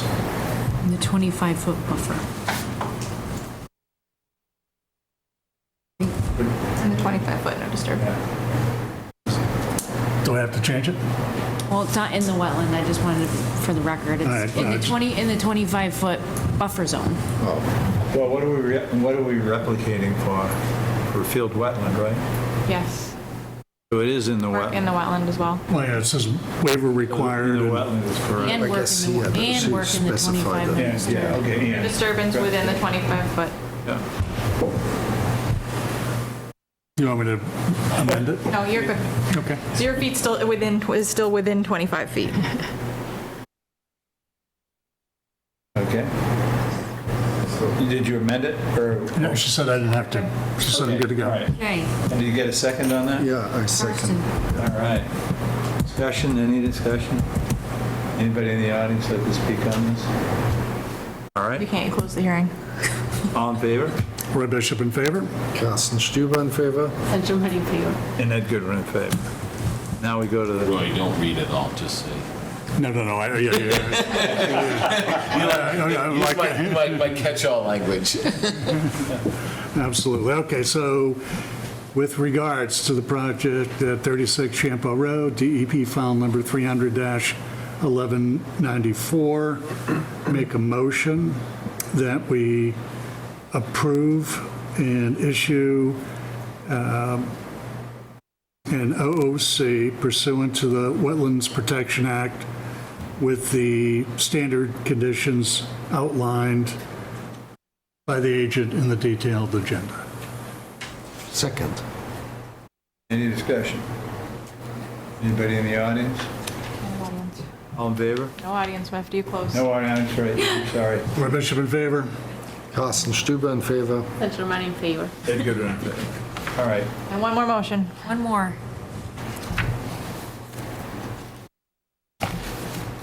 Roy. Yep, I'm with you, hold on, I'm just trying to find Last one, it. She's Pete. got it buried. It's Just so you have to do this.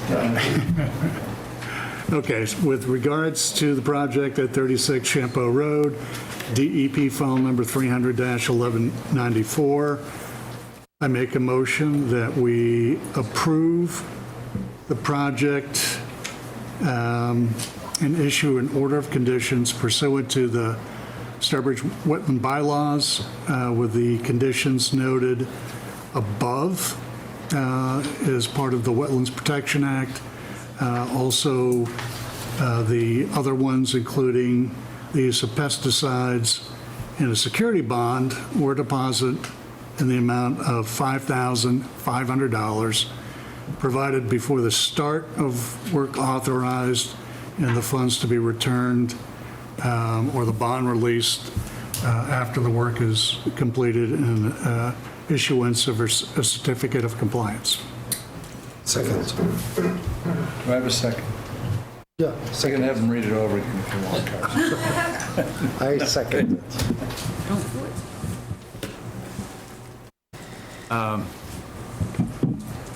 Any discussion at all?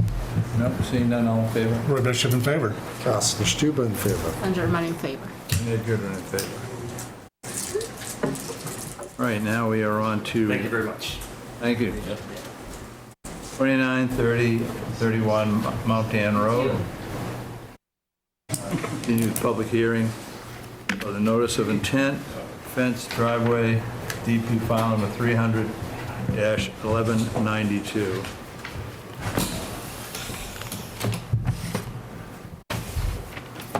Gentlemen? Thank you. Ready? Thank you. Glenn Kowalski from EBT Environmental and AJ from the contracting company. Yeah, my name's AJ with Boston Outdoor Living in Charlton. So there was a question about the square footage. There was quite a few questions. But one of the questions on the last, and I apologize for that phone call that I made out of from down south, and it was broken up, and thank you for the continuance. And here we are to answer the last, hopefully the last questions on this. I can see better when it's right in front of me. That's why I have my own plan here. But let me take this, and here we go. So we have there was a question about how much square footage this area was. It's 500. The slope is 12%. That's what your driveway max is in this town. The trees that are living and dead, they have the D. I think there was a question about D and Ls.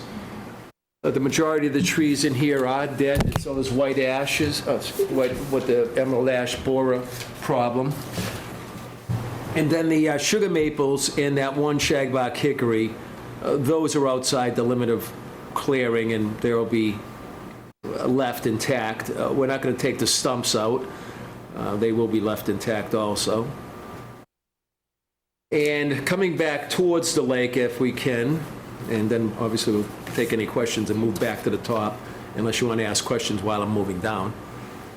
There was a question about the unauthorized swale built by somebody else across Mount Dan, which is on this area, this private road, and we take responsibility for it, as you wanted, to use 3 to 6 inch crushed stone within that swale, protect the inlet, which is in the southern end. Where am I again? Glenn, you should know where you are. Here we go. So we have the inlet, the drain, the swale that runs to it, stabilize the swale. Let me move back there. This will be crushed stone when it's completed. In the back of the slope will be loomed and seeded, which is back here. By chance. Anyways, it's back here. There's a slope. The dead trees. And stabilize the swale. Inlet, wattles around it while we're doing the work. It's been stabilizing itself, unfortunately, during storm events because it was barren dirt, and so you have the fines moving down and out. It's a little bit more coarse at the surface. But we're going to stabilize it with 3 to 6 inch stone, clean out this basin, and then it discharges down towards the lake. We will take a look at the end of it, if this is put in the order, to ensure there's no accumulation where it finally levels out. Coming back to the roadway, as described, we're going to saw cut this asphalt, put the permeable pavers in. The road, when it was regraded to put this swale in, as we brought up before, there's probably a 6 or 7 inch rise in elevation of the road, tilting in this direction. So there is no overland flow coming down this drive. We showed that, I believe, twice, 2 separate site inspections. The leaves at the bottom on the other gentleman's property, there's no sediment accumulation down here or leaf movement. When this was one ownership, it was that loop road, as you might recall. It went over to the other property and came back. And now they're not, I'm not saying they're not cooperating, but we are separating ourselves from the other property. This will be saw cut again over here. And permeable paver. We did bring in, and we'll look at any maintenance of the permeable paver. We do have, and this isn't, it's just for your file, it's the company and how you maintain permeable paver, vacuum it, power wash. We'll take a condition that we are maintaining, and if we have to report back to you on that yearly basis, no sands to be used on it. It's quite extensive on maintaining your permeable paver. You've seen it before around the lake. I know you're requiring a maintenance of permeable paver. How are you going to keep the sand from the road? It doesn't come into this site. As we just explained a minute ago, there's that. Doesn't go on the tires of the cars, does it? Well, the small amount that does come in, that's why you have to maintain, but we're not sanding. The road from the sand is not coming down into here. There's always going to be some sand, and that's why I believe you're asking for maintenance. Is that the amount that will come in during the winter, which is on the tires and come in. But we don't have my point being is we don't have the overland flow just dumping on here. We saw in the field, there was that berm, that lip, and again, everything is tilting if we're going up the road system, tilting to the left. Okay. So as we move back, this is another permeable paver area location. It's brought out on the plan. The one issue, we did bring in the contractor just for any questions, if there was any, but we showed that we will, and we have a description on my letterhead, which was provided partially by the contractor, on how we're going to put these granite steps in, how we build up on the side, the removal of any topsoil underneath there, and build it up so that these steps are where they show now. But there'll be granite instead of that wooden that we have, and it'll be more permanent. We hold the side slopes up with subangular rock so that we can build up underneath the steps here, and also the same thing will happen at this one. We did provide photos. The contractor has worked with these steep slopes before. We provided a photo of a similar step system that they've done in the past where they build up underneath, and we talk about that build up underneath to then be able to lay those granite steps on, and then they overlap each other, each one coming down. 7-inch rise to the bottom. How much fill to the left and right? It'll be no steeper than a 2-to-1, but there will be rock on it, those larger angular 2 to 3, 2.5 foot diameter rocks to hold both these sides in as it holds the dirt in, which is built up to the steps. That's quite a bit of fill. And what would you figure 2 to 1 on some of those that area was kind of? Well, where the steps as we walk. About 5 feet on either side. Approximately 4. The steps are about a foot off of the dirt, about a foot underneath. So if we say we're coming up, that would be 2 feet out with a 2-to-1. Coming up to build up underneath there, make sure that dirt doesn't fluff out. They are in the air, as you know, that this one is in the air approximately a foot to a foot and a half, and these are approximately a foot in the air also. And that was the whole question of why, in case we had to bring in the contractor might be able to explain, but they... The existing steps are wooden, so they're built kind of off the ground. With the granite, they're going to be more in the actual slope itself, so there's going to be less of a rise to the actual steps, so it's going to be more in line with the actual slope topography. So we shouldn't have... It's not going to be a straight line. What's not going to be a straight line? It's not going to be a straight slope down. We're going to keep it as straight as we can. There is a landing there currently, so if we're able to... But it's the angle of the steps now goes straight down. Yeah, that will remain, but what, You're saying you're going to use the, They're essentially adding more steps because if you recall, those steps were very steep. yeah. So it's not doing a lot of change to the actual profile, is kind of just fitting in. Well, that's what I'm with the asking. profile. Is there a profile to the slope coming down as a result of putting in the stone steps? could you say that one more time for me? How much fill is going to be necessary under those and around those steps in order to bring them down? And he said about 4 or 5 feet on either side. I believe you said 4 or 5. That would I said 2. What? I wouldn't, I said 2. I wouldn't expect quite that much, maybe in a certain particular spot if the slope changes a little bit in a certain area, but on the sides of it I'm talking about, it's usually pretty minimal disturbance on the sides. 5 would be kind of an extreme, which I wouldn't expect. Okay. And the other question that I asked, is the slope down going to be straight like that? Yeah, it's a straight set of stairs. A straight set of stairs, okay. So that it doesn't, it minimal. it starts at the top and goes to the bottom and fills the contour in underneath. Correct. Okay. As we jumped to the end, I did leave out, obviously, the erosion controls we put in first, pre-construction site meeting. We have added bushes down at the water for mitigation. We also added up at the top 4 witch hazels within those dead trees. Witch hazels will grow with that small amount of shade that the amount of shade we're getting from the sugar maples. So those are also on the plan. And these witch hazels will be approximately 5 to 7 feet tall. They won't be the small ones out of New England wetland plants. And the blueberries, down the bottom, we have 2 high bush blueberry and 1 winterberry in the far right corner as we're facing the lake to add some forage crop that was put in as slight mitigation. No work within a 50-foot, no structure zone.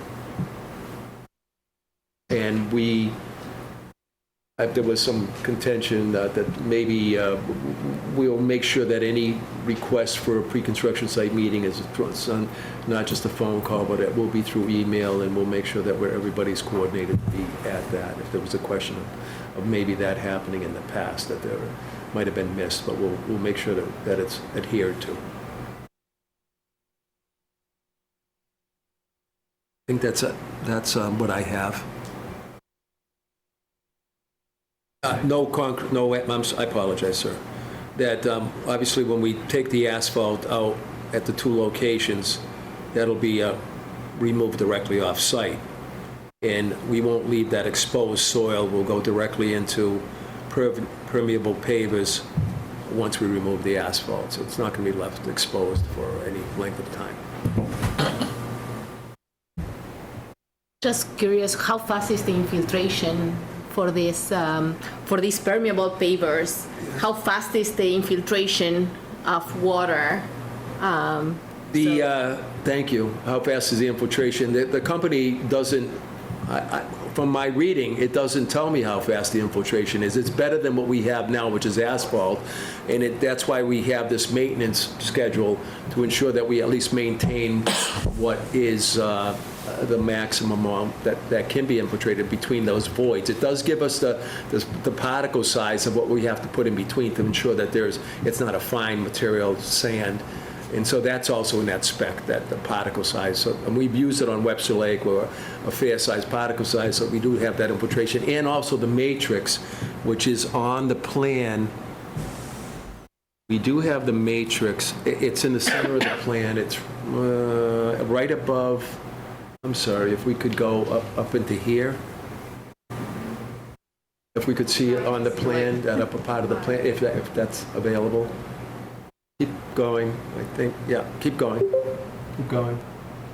There's the size and what you're supposed to be doing, so it's a spec that the company gives us, and we put that spec on here, so we're going to adhere to the spec.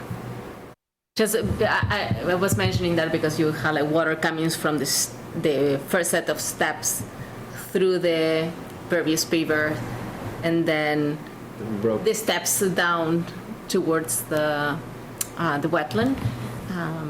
Yes. So then, like, just I was curious if if that paver area will be able to absorb that.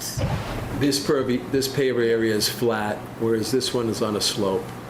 These Then we'll take it out. both asphalt areas now, and that will be again, a level area, and this will continue to be the same slope that it is now. But again, at the top of this, at the road, we don't, because of the work done by some contractor that wasn't authorized, did slope the roadway away from our lot, so we don't get the roadway runoff there. And I think some of the commission's questions in the past were, are we making the area more susceptible to erosion from that 500 square feet area across the road? And again, that it will be a crushed stone bed.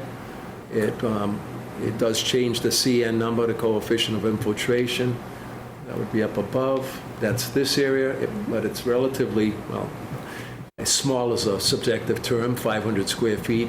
He didn't ask to do the whole area, which we do see along this side on that side of the road, coming up the road. They've been carved out and leveled so people park across the street. And he just is short on parking, especially now that it's not, this isn't used. So his parking will be in the front and just in here when his people come over. Tell him that he lives on a lake. Excuse me again? Tell him that he lives on a lake. He does, he knows that, yes, he is on a lake, yeah. Small parking areas. And that's why he was asking for this additional parking area. But not asphalt, but crushed stone. Thank you. Thank you. Questions? Eric? So Lauren, you made a note that we have 14 trees coming out. Just to confirm my count is right, I have 10 dead trees and 4 live trees are what is on the plan. Is that an accurate accounting? Glenn? 10 dead trees and 4 lives are staying. Okay, so Then 10 the- and trees then the- total for removal, Huh? correct? 10 to be proposed to be removed? Yes, So ma'am. if you did a 2-to-1 replacement? And then the substitute, and just some adding of witch hazel within that area. All right, and so we have the proposed replacements are the 4 witch hazels, and then the blueberry bush and something else down. Winterberry down at the lake. At the lake. Yes, sir. So 10 dead offset with 7 replacements. Is that? It would be 7. You had put in your note, Lauren, I'm just interested in your perspective, a 2-to-1 replacement on those 10. Just thinking about the site, I'm having difficulty picturing where we would put 20 replacements in there. So I'd be curious as to your recommendations around that and your thoughts on the space limitations. I think there'd be an opportunity to do some restabilization with some additional shrubs. I don't think you're going to get trees necessarily in that area. Maybe there might be some opportunity down on the lakefront to do a tree or 2, but I think that the shrubs would also be beneficial to help stabilize that slope and kind of hold on to it. I do appreciate the property owner taking on the responsibility for the unauthorized road work, because that does impact this property, especially where he is with that drainage right on his property as well. My question is, by adding that parking in, are you going to get more, do you foresee the opportunity for more guests to be driving over that catch basin? That is raised, and it's actually not a drivable unit to drive on, if we remember. It's I believe, as I recall, it was a concrete cap and the water came in the side. We can, in order for it not to be driven over, we can put a bollard potentially adjacent to it so that it's actually noticeable in the dark. Especially in the snow, yeah, the dark and the Dark snow. and snow or snow plows. It is it's off to the side of the road. If a reflector, some reflector or bollard. And I also don't- would hate for them to have to replace it because, it gets plowed on, or a company We would. Marks on it. We would take a bollard with a reflection on it, whether it be 3 feet sticking up, and sometimes at 8, I believe they're 6 to 8 inches in diameter you can purchase. We'll put something there that's reflective and noticeable. As far as the plants, we could have added 20 is, thank you for that term, 20, and now that we have 7, if we could offer, because we do have more space for more bushes up adjacent to where the trees are coming out. They are dead. We might say that one of those northern red oaks is leaning towards the building. It is a twin oak, large, dead, ready to someday just drop. And it's not that far down the road, so they are a hazard, and we do have, unfortunately for that emerald ash borer, it's raising a bugger on all of our ashes, and so we just had a large one drop, and DOT dumped everything onto my property when it fell into Route 12, which just happened a week ago. Let's keep going on that. I know, so there is a problem with them falling, because they rot pretty quickly, and they're kind of soft, is my point. We would add some more, we could take another, if we had 7, we could bring 7 up to, if you chose to accept it, we'd bring it up to, we have another room for at least another 7 bushes up on that area. If the commission decides to move forward and act on this tonight, we could condition it that a landscaping plan be provided and approved, and that go through its usual growing season before a certificate of compliance is issued. Would, do you think the property owner would be amenable to putting one shade tree down by the shore as well? Yes. The problem with down near the shore is the shade of those larger trees that are showing on the plan near the shore. That's why we kept with bushes that actually could take some shading. Sure. The winterberry, the high bush blueberry, they grow in understories. They're bushes, and they can take that little bit more shading. We could find a place, though, for a sapling, a 2.5. I think you're calling out, if I recall, a 1.5 inch to 2.5 inch. 1.5 is what you call out, but it would be between 1.5 to 2.5 inch sapling. Okay. Would that satisfy your concerns, Lauren, do you think? I do. Okay. Thank you. What would it be? Yeah, this area is northern red oak, red maple, Yeah, that'd be good, either one of those. something like that. Yeah. If we'll stick to those 2 because we just mentioned them, but we do have black gum tupelo available. We have quite a few things available that are native to your town. So we wouldn't take anything in here that isn't native. We wouldn't put a tulip tree over there or something, although they're native to Mass.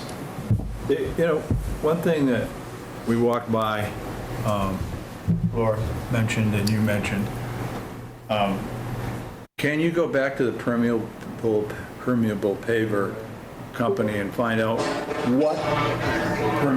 how permeable Is it? as it slopes? Sure. Because you know, we're talking patios, That's flat. that's flat. But if you're talking these driveways, Right. and this is probably not for this as much because it's not permeable at all now, so we're getting Right. an improvement. Right. But on the other hand, it's not a permeable paver if they're tight to each other and after a certain slope. I don't know the actual numbers, but I've seen it plenty of times in the field, so I can't provide the numbers, but I can Per say slope, I can say that on some pretty steep slopes, it works very well in the field. Obviously, I don't have the numbers. We could Yeah, I'd like to get a number get that, on but I don't that. have that on me. In this, and through you, there is a space requirement that's brought out in that diagram too. So some people might put them right adjacent to other, and there's no opportunity for infiltration, but this does require a known spacing. Yeah, the modern permeable pavers, they have that space built into it, so unless you remove that, it's concrete. Unless you chip it off of every single paver, you know, the spacing that they spec out is built in. Right. So it's not like a tile where you have to put the spacer in there.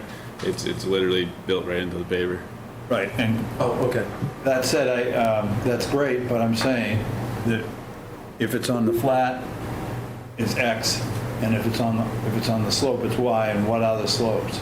We will have an email to the company and see, they must have looked at this in the past. Yeah. We'll see what we can find from the company. It's something we deal with every week, every month. Right.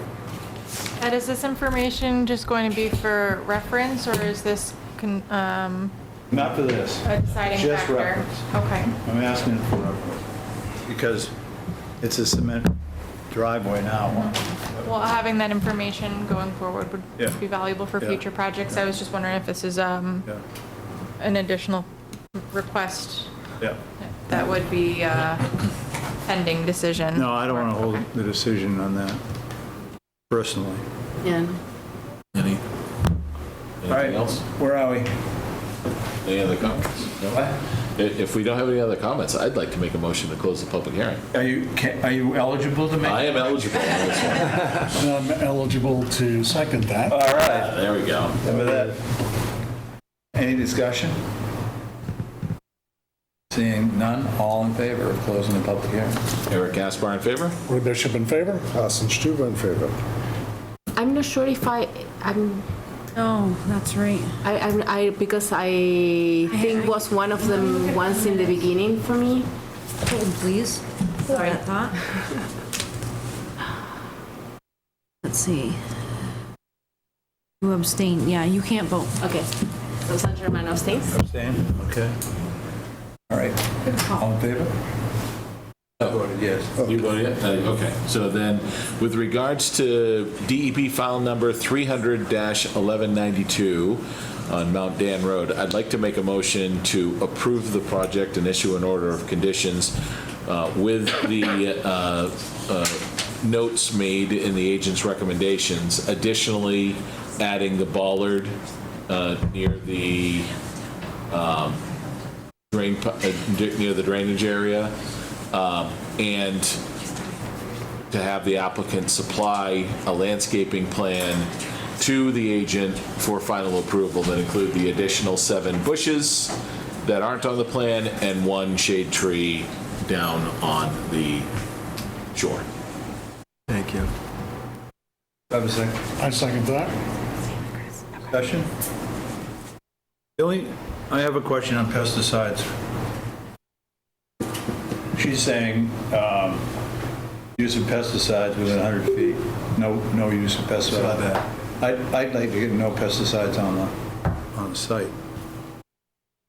Put it in the order. Okay. We'll take it. All right. The 100 is standard just because that's what's within the wetland bylaw, but if Right. you'd like to expand it to the site. Yeah. Yeah.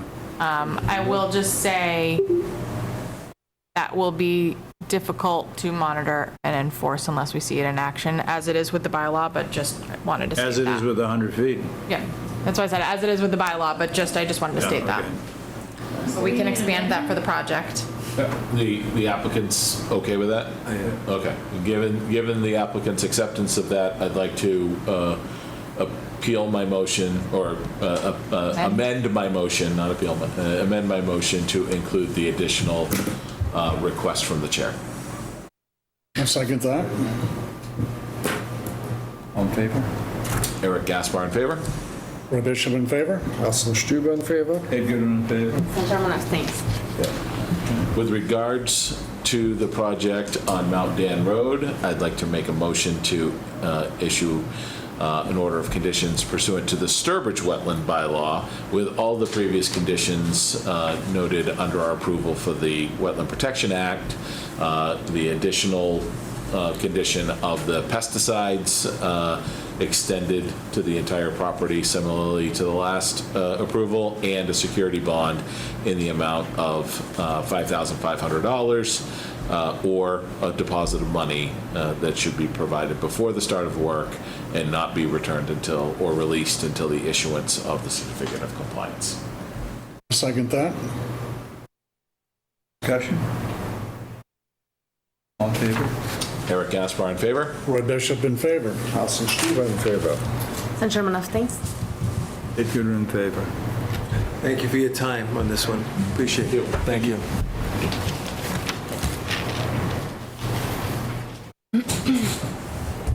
We are now at 322 The Trail. And he just left the virtual meeting. It's me. Oh, it's you. Oh, okay. I was going to say, I saw Tim Harrington there for hours and then right before. I apologize to you all. I'm Jenny Dupre. I'm Tim's wife. Obviously, Tim has been doing the majority of this. I'm going to do my best. He had a show starting at 8. I made a joke that he should bring you all on stage virtually while he's singing, and he said no. He would not do that. So, do I start? Sure. So Tim presented at the last meeting. At that time, we did not have a DEP number. We now do, which is very exciting. And he presented these exact plans at the last meeting. And then there were just a couple of additional questions that I think you all had that I have the answers to. We have to start off with your name, Jennifer. Yeah, I'm Jenny Dupre. Yep, Jennifer Dupre. Yes. Sorry, I thought I did introduce myself. Did she? Yep. No, sorry. It's okay. So the Zoning Board of Appeals has reviewed and signed off on the project. The question of what will go under the deck, under the screened-in portion of the deck, that will be crushed stone. As discussed, the crushed stone would do better than the poured concrete, so that's what we will move forward with. The next question was in regards to the well. Tim spoke with Ken at the Board of Health, and they have no issue with the decking going over the screened-in porch as long as it clears the ground by 12 inches and there's an access hatch, which there will be. We also cross-checked that with the well company, and they said that would be totally fine as well. So the plan meets both the requirements through the Board of Health and with the well company. And then there was a question of the impervious surface as well. We went back to our plans, and Joe Levesque, who put that together, and he got us that percentage. So previously, the impervious coverage percentage was 20%. This project would put it at 23%. I think those were all of the outstanding questions. All right. Good. Anything from you? There were some DEP comments on here about Chapter 91, but this work isn't even near the water, so I'm not sure. They're basically nothing to resolve with DEP comments. I had one question on my clarification. Was there tree removal that had to occur? No. Okay, so strike my condition about tree removal in there and plantings, 'cause for some reason I thought we were cutting a tree, but I think that might have just been a discussion we were having on something else. Other than that, we've reviewed the site, we walked the site, it's fairly flat, it's away from the resource area.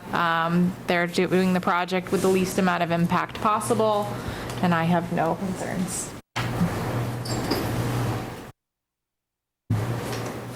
No additional questions or comments? Roy? None. Cars, you good? I don't need it. Well, motion to close the public hearing? So moved. Second? No, actually, did I have a motion? Oh, well then, with regards to DEP file number 300-1204, I'd like to make a motion to close the public hearing. Second that? Discussion? Seeing none, all in favor? Eric Gaspar in favor? Roy Bishop in favor. Carsten Stuber in favor. German in favor. Ed Goodwin in favor. With regards to DEP file number 300-1204, 322 The Trail, I'd like to make a motion to issue an order of conditions with the requirements laid out in the agent's recommendation pursuant to this Wetland Protection Act. I second that. Discussion? Seeing none, all in favor? Eric Gaspar in favor? Roy Bishop in favor. Carsten Stuber in favor. German in favor. Ed Goodwin in favor.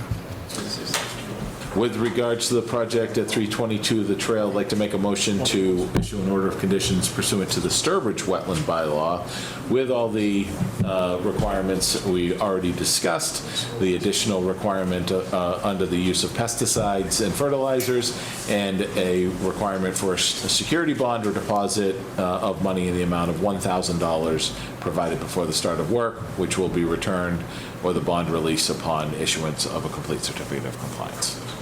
I second that. Discussion? Seeing none, all in favor? Eric Gaspar in favor? Roy Bishop in favor? Carsten Stuber in favor? German in favor? Ed Goodwin in favor. All right, Jenny, you're good. You can go home and just say, I rocked it. Yeah. You may have been playing on stage. but- I'll go to the rest of them. There you Thank go. you very much, really appreciate it. Thank you. Thank you. All right, we're at 60 Cedar Street, notice of intent, ADA improvements with the recreation area, DEP file number 300-1206. Town of Sturbridge is the applicant. Fluor Engineering. Where's Annie? She was pretty- She had to go next door. Wednesday, that's why I see. Oh, okay. Had to lock up the town hall. Chris McClure, McClure Engineering, I'm here on behalf of the town. Last meeting, we were here to present the project, which is the ADA improvements. Since that time, we've been in front of the planning board, and we've been through some revisions or some small, minor revisions based upon town department comments, I guess. One of those revisions was a moving of the dumpster enclosure area, so it wasn't taking up valuable parking space in that area.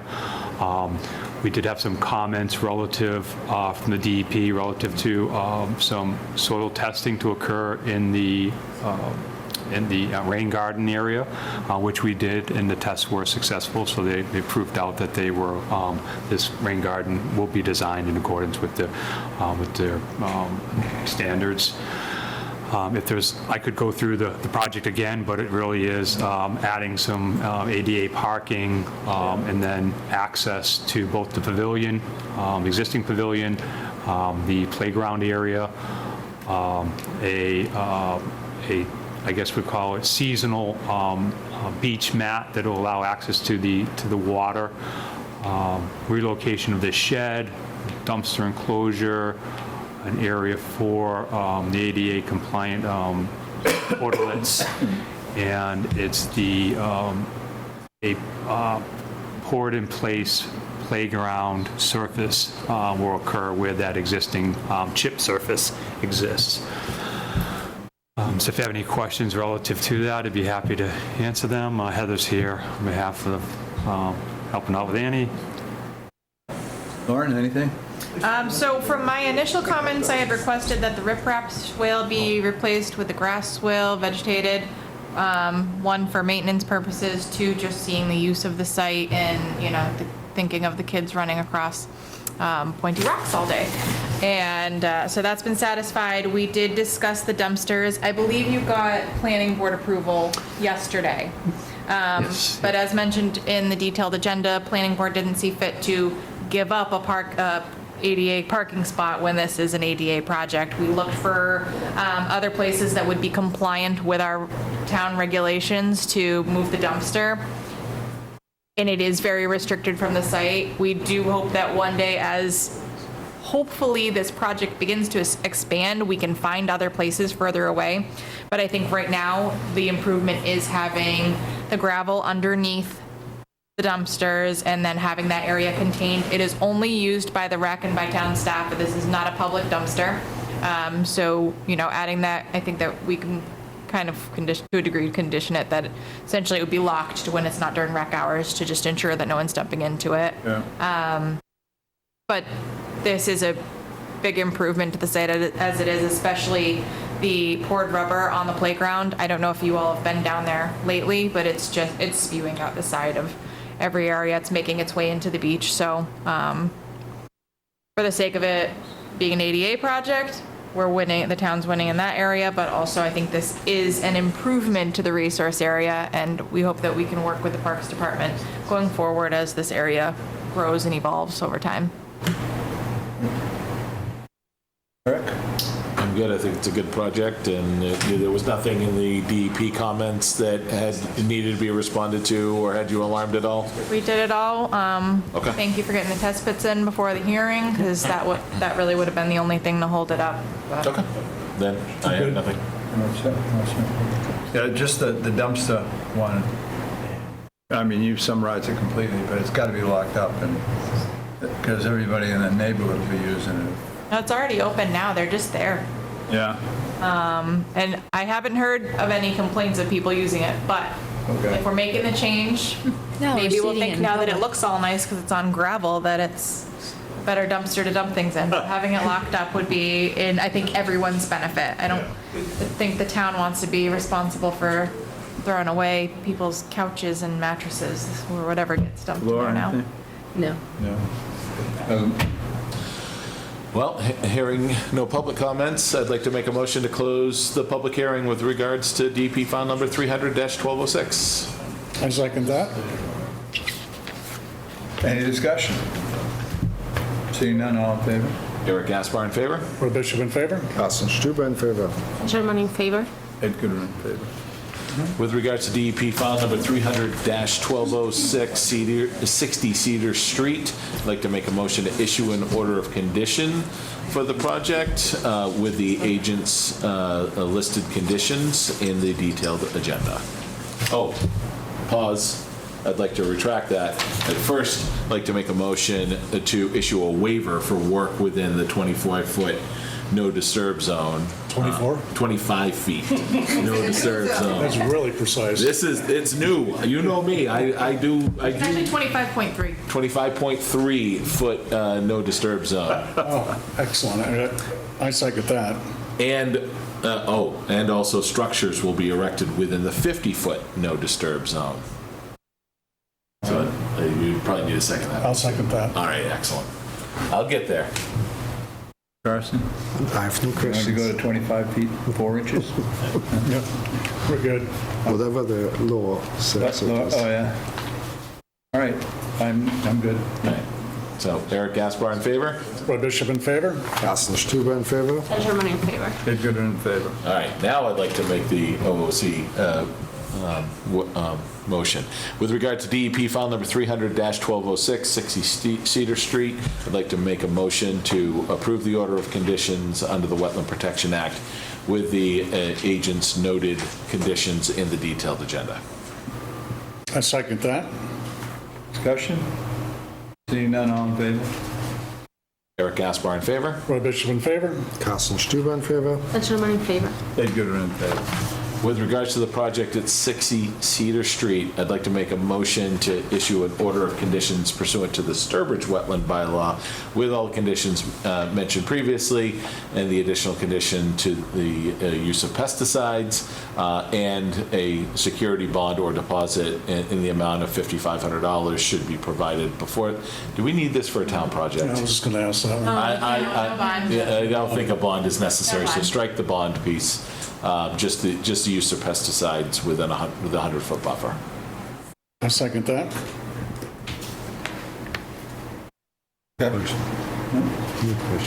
All in favor? Eric Gaspar in favor? Roy Bishop in favor? Carsten Stuber in favor. Sherman in favor? And Ed Goodwin in favor. If they don't come for a certificate of compliance, you can just walk down the hall. Just like, Hold it over my head, don't worry. Yeah. We'll need something else. I was going to say, with Annie leaving us, we can't go to her. So No, it will be it's on me, I'm now sure. you. We'll have to get down to, what, Northern where's she going? South Carolina? North Carolina? Oh. Both my she's brothers live down there. Yeah. Thank you very much. Thanks to the Concom and Heather's department for helping us move this thing along. We're now at 106 and 108 Paradise Lane. Continue the public hearing for the notice of intent demolition of 2 homes, followed by construction of one new single-family home, DP file number 300-1203. Okay, gentlemen? Oh, you didn't go far. No. This is Scott. You did a little Scott loop again. there. I defer to. Thanks, Heather. I'll go first. Good evening, Scott Jordan from Ecotech. Since our last hearing, there has been an additional site walk, which I was not able to attend, but I understand a few people did. The trees to be removed, I believe, were tagged for that site walk. Those trees are almost exclusively in the outer buffer zone. There's nothing down within the 25 or 50 foot buffer zones. We have provided, Mr. McClure has prepared a demolition plan sheet that was requested, which shows the erosion control measures, the stockpiling areas, the staging dumpster areas, and a temporary access down to the site to remove those two existing houses. We also provided, as requested, a mitigation planting plan. Our proposal is to plant as many woody native plantings as we can in the western portion of the site, which is the top of the page there.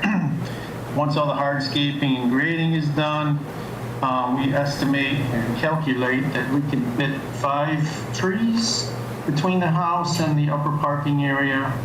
And in between the trees, we're proposing 18 native shrubs. So that does meet the 2-to-1 suggestion from Lauren. I believe that was all of the new materials, and we can start to answer your questions.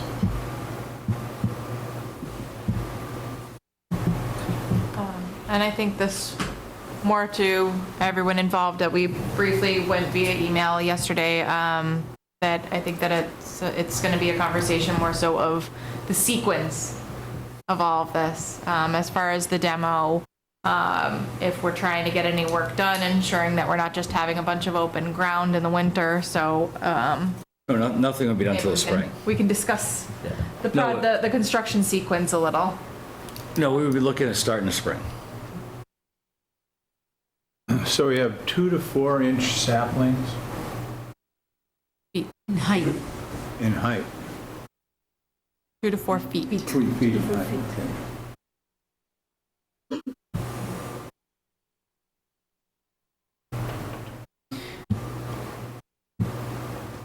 And just to confirm, where they're decommissioning the well in the front, on our initial site visit, I believe that we said there's no tree removal. They might have to do a little bit of brush cutting or pruning just to get the equipment in, but it should not, is not anticipated to be a major disturbance, and that all that area is essentially remaining vegetated and untouched. I just want to add that to the comment.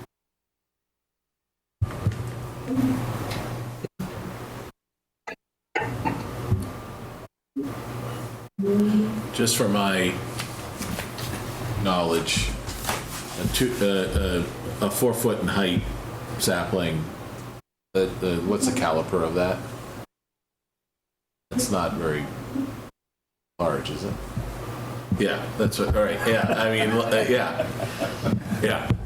I mean, normally we're looking for 1.5 inches plus in caliper, right? Right, yeah.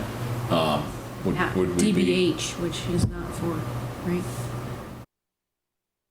Right.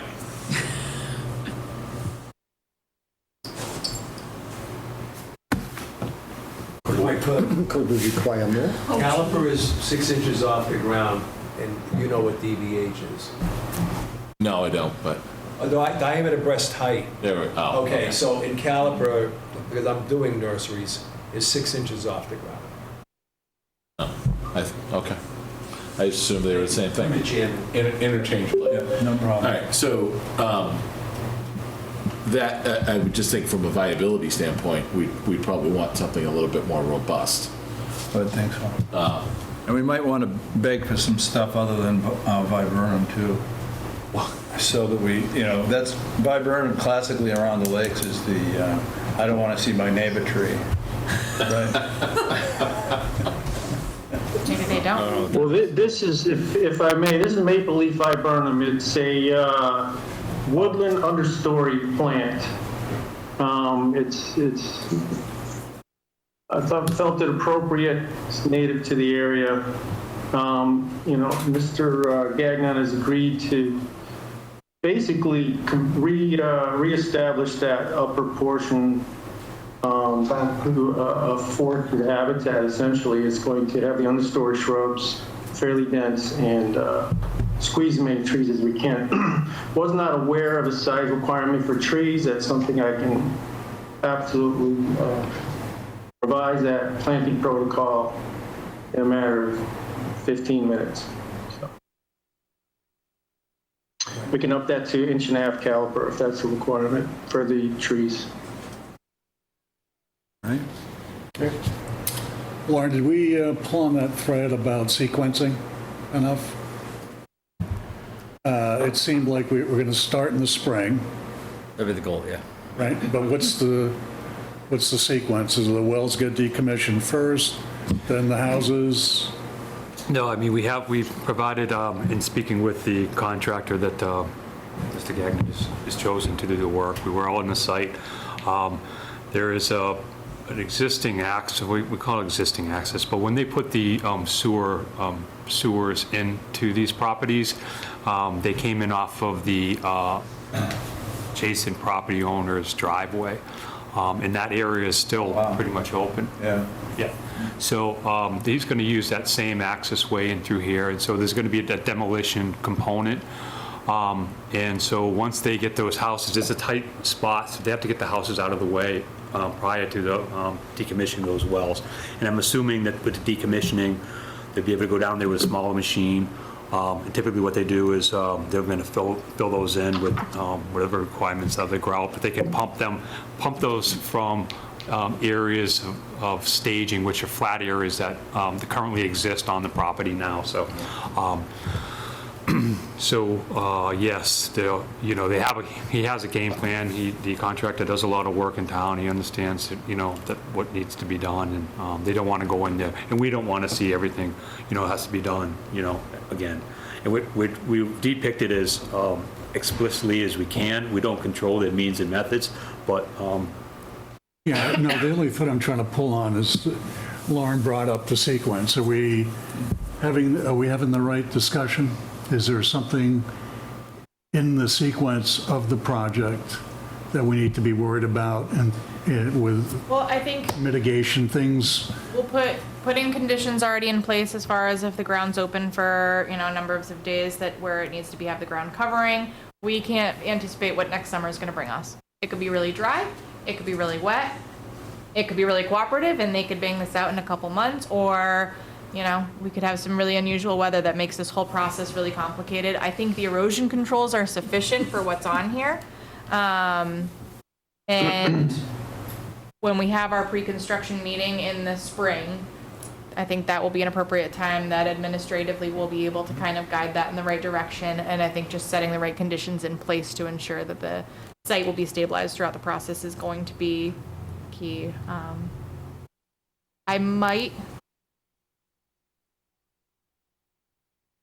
I'm wondering if, because of all of the work, and I don't think this is something that the commission has asked too much of in the past, but due to the location of the houses, how close everything is, if for at least till the demo is done, if we could get an oil absorbent boom in the water. Just, you're decommissioning wells, you're demoing 2 houses, there's going to be equipment down in that area. It might just be an extra precautionary measure if, an accident happens. That's fine. Apologies if this was mentioned already, or if it was in the report. When is the footprint of the new build is mostly on one of the houses, and the other house is being completely demolished. what happened with the foundation? There you will have to bring fill for that area. Where is that fill? So if I could, you can see the outline of the existing houses here now. Yep, that's one of them, and the other one is in through here. So yeah, those foundations, and they're old camps, so the foundations aren't very robust. Those will all be completely removed. And actually, we're moving the front of this house back from the resource area. I say quite a bit, but in this case, so yes, all of the existing conditions there will be pulled out and regraded, and then a new foundation would be set at that point. So the grading that is showed there is the grading after the fill. Yes. Yeah. Yeah. Where is the new well going? The new well is going up on the top of the. Going right up here. Yeah. Okay, so it's going above what's the parking area in there? Yes. Yeah. So it's going above that.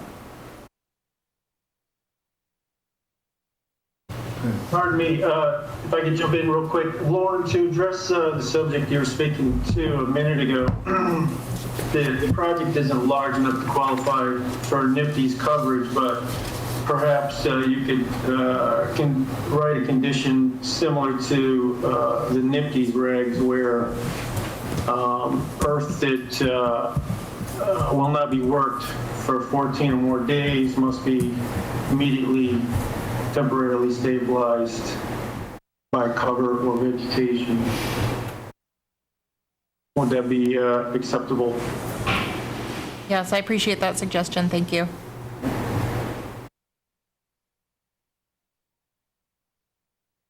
Have you tested for asbestos? Yes. And they both have it, right? I'm waiting for results. I just Oh, you're waiting for wrote the check one day, so. Okay, I just, We'll just assume. We'll assume asbestos, lead, clay. Yeah, no, no. It's got all the things. Yeah.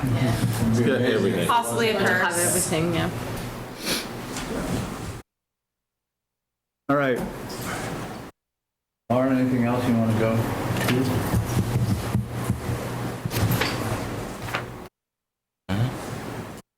Well, I'd like to make a motion to close the public hearing. I second that. Any discussion? Seeing none, all in favor? Eric Gaspar in favor? Roy Bishop in favor. Carsten Stuber in favor. And Sherman in favor. And Ed Goodrun in favor. With regards to the project at 106 and 108 Paradise Lane, I'd like to make a motion to approve a waiver for disturbance within the 25-foot non-disturbance zone in order to decommission the wells. I second that. Discussion?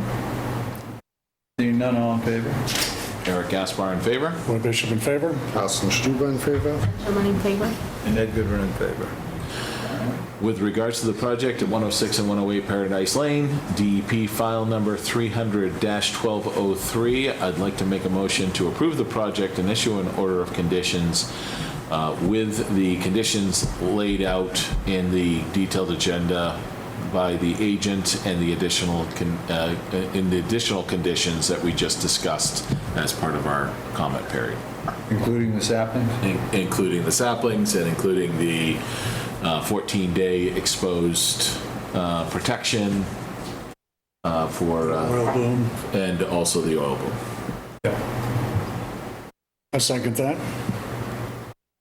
Discussion? All in favor? Eric Gaspar in favor? Roy Bishop in favor. Carsten Stuber in favor. Ed Goodrun in favor.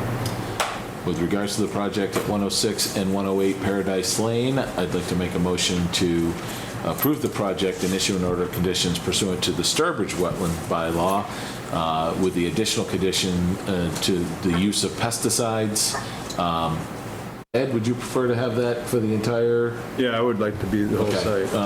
For the entire site, not just within the 100-foot buffer? And I could throw a fishing lure from the top of the hill into the water. Okay, I'm not arguing with you. He could. And a security bond or deposit of money in the amount of $5,500 should be provided before the start of the work is authorized, and those funds will be returned or the bond released upon issuance of a complete certificate of compliance. Second that. Discussion? No?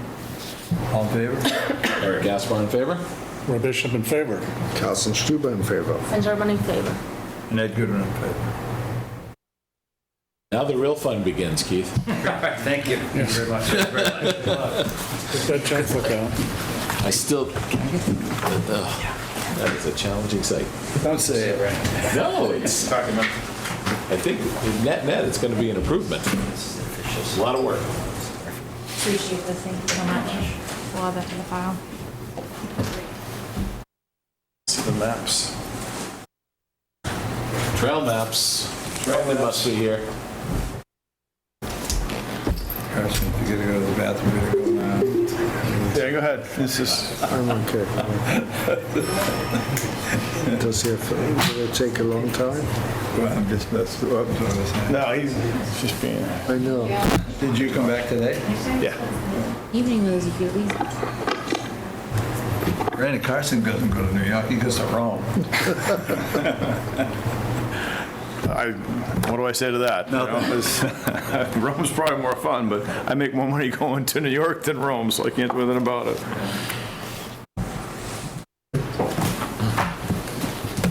All right, we are on 10 Shattuck Road. Continue the public hearing for the notice of intent. Trail improvements, DEP file number 300-1202. The applicant is the town of Sturbridge, and the Trails Committee is the representative. Have we got Tommy on? Hi, Tommy. Good evening, everyone. Yep, okay. You want to start it off? Sure. So I initially had a lot of questions. We did 2 separate site visits, so I want to thank Brandon and Tom for the time for that. Floor went out on the first set with me where we were able to see a good majority of the work, and then I went on a second day to see the last 2 bridges. Then I had a lot less questions and sent a long list of all those to Brandon, who answered all of my questions and concerns. So I don't really know how you want to go piece by piece on this. I kind of broke it down. There's a few that are all kind of encompassed together, but and we can kind of just go in that order from that memo. And I had a question about the DEP comments. Are they all addressed? so Or some yes, they don't. yes, and some of them that don't So water qualification certification is does not get triggered. It's not Will not necessary. get triggered. Even the area that they were concerned about BVW, that was the area that Flora and I went out to, under the, even the updated guide for delineating wetlands, it doesn't meet the required standards for BVW. It's just a wet area. So that comment. Absolutely, we are, throughout the conditions that we have listed, it will meet the requirements of stream crossings and of the culverts as well. And we've got the erosion controls on there, which aren't appropriate for the entire project, but have been added where I feel that they're most appropriate. Okay, great. We also don't want to have a bunch of silt socks all over the trail and then have people tripping over them and walking all over them, but in the areas where work is going to be done, and I think that we'll kind of go through that as piece by piece. So as, you know, this portion of the trail is getting worked on, have the erosion control, and then when that portion is done and inspected by our office, we'll get that portion of it taken out. Again, because I don't want it to be a tripping hazard. These are highly active trails, and we want to keep them safe throughout the duration of this project. And the replacement of the stream is also adequately sized? Yeah, so we crossed a number of streams. So I think I can talk through this map pretty quickly and just paint the picture. So if you look at it, TR1 SR 1, 2, and 3, those are projects that we would complete out of the gate. Those would be probably the first. We already have actually people coming forward to volunteer time and equipment to do those pieces. So the TR1 is trail relocation right next to one of the streams. But it's more of an erosion control problem than it is anything else because water's flowing right down the trail and then, close to that stream. SR 1, 2, and 3 are relocation of Seven Ridges Trail a little to the side, putting a culvert in, putting appropriate riprap for diffusion and drainage and so on, and that's another erosion control issue. So those are two areas that are close to a stream that we're concerned about erosion control. And, candidly, if you'd asked us 10 years ago, do we want the trail there? No. We've never wanted the trail where it is, but it was an old cart road, and we stayed with it as is, and now it really needs to be fixed. So those are as the numbers are on the map, those are the four that would be done, almost as a single project. Get them done right away, and that way we'd also, for the most part, avoid another cycle of melting in the spring, is our perspective on it. And just to add to that too, that trail where it's being moved is further from the resource area. Yeah, we're doing everything we can to diffuse flow, stop flow, redirect flow, and keep it away from the resource area. And minimal tree removal. Yes, and then the other important piece of it is all the trail that would stay as the old trail per se. Once the new trail is built, we would take some of the material from the new trail we're building and put it on the old trail and try to let that old trail go back to natural habitat. We would purposely put some low blockage on it to stop it from the erosion issues, to discourage that. And I think for the most part, it's all pretty well planned out. It's something we've done in the past with other trails and something that shouldn't be a big issue. I think to Lauren's point, if you see at the bottom of SR3, we added to the plans a potential for a second culvert at the bottom in case there is extra flow, more flow than we thought. So it's not something we want to do right away, but if it's needed, we would add that at the end, based on how this initial fix works. So how long does that need to be monitored in order to make that determination, do you think? A year? We probably think it needs to get through the spring. Yeah. Well. But depending on Lauren's point before, who the heck knows with all the rain we've been getting? Sure, it's been some strange times. So I think from our mindset, we'd get through the spring, see how the flow is, and go from there. Okay. So that would be in essence phase one. But some of these phases run in parallel. We can't get to Bridge 1 really with the poles we'd need to bring in until these trails are fixed up, because we don't want to be driving in with tractors hauling in, 30, 40-foot telephone poles until these trails are more usable with vehicles, candidly. But so if you see B1, that would be the piece that follows after that. And that is a bridge crossing. It'd be a 30-foot length. It would be, we build the concrete pads ourselves, take them in with a tractor. We haul the poles in that are donated poles ourselves. And from there, use equipment to set it all up. There would be a support on this bridge because it is 30 feet. So we would have 10 feet in, we'd have a center support. And then from there, it would be the same design we're using on all our properties. And we actually do vary between two designs, but it would be the same, consistent in the sense that all of our RTVs and even the mini excavator could drive across these bridges. And from there, any trails that are workarounds would be blocked and shut down and so on and so forth. So we'd be back to sort of natural habitat in that area as well. Right now, there's a lot of rock and other things being moved for people to get around the wetland that we're talking about where that stream is. So that's sort of the progression of the right side or the north side of the property. Obviously, we have to get Bridge 1 done before we can get in to do the wetland or trail relocation number 2, which is truly just moving the trail 3 to 6 feet to the side and raising it up 8 inches. And so it's a longer length, but we'd be going into hillside, taking stuff from the hillside and putting it down where the existing trail is, trying to let that go back to a natural habitat and, raising and drying out the trail bed into the hillside a little bit. So that's what TR2 is for the length. And then that would get us to bridge number 2. And bridge number 2 is we had originally requested a 20 to 30 foot span across a wet resource area that was not a flowing stream, but it was long and wet and muddy. Dropping, and there's a lot of people have cut old logs and dropped them in there and stuff like that to try and make it passable with bikes. We would, then after going in, we went in and decided to move it. There's a shorter span. It's going to be about 12 to 15 feet. A couple small trees have to go down, but it keeps the trail much higher and drier. And it's going to be a better pass, more passable trail, less of an effect on the resource area is what Bridge 2 is from there. So that's sort of a sequence of events from the north side of this property, down to the southwest of the property. If you look at Bridge 4, that's in there, B4, that is off the town well site. And that's a cart road that you could bring, if you had a nice dump truck, you could, 1,500, 2,500 dump truck, you could drive that almost all the way in if we cleared the trail. It was an old access point for logging and or anything else they did on the property. So there's probably a 20 to 30 foot culvert, cast iron culvert that exists. So that's one of the decisions we talked about and saying, should we remove that or not? I think from the trail perspective, the more we've talked about it as a committee, we've said, remove the old culvert. It's not doing anything. The only thing it actually does is block logs or branches that come down and stop flow.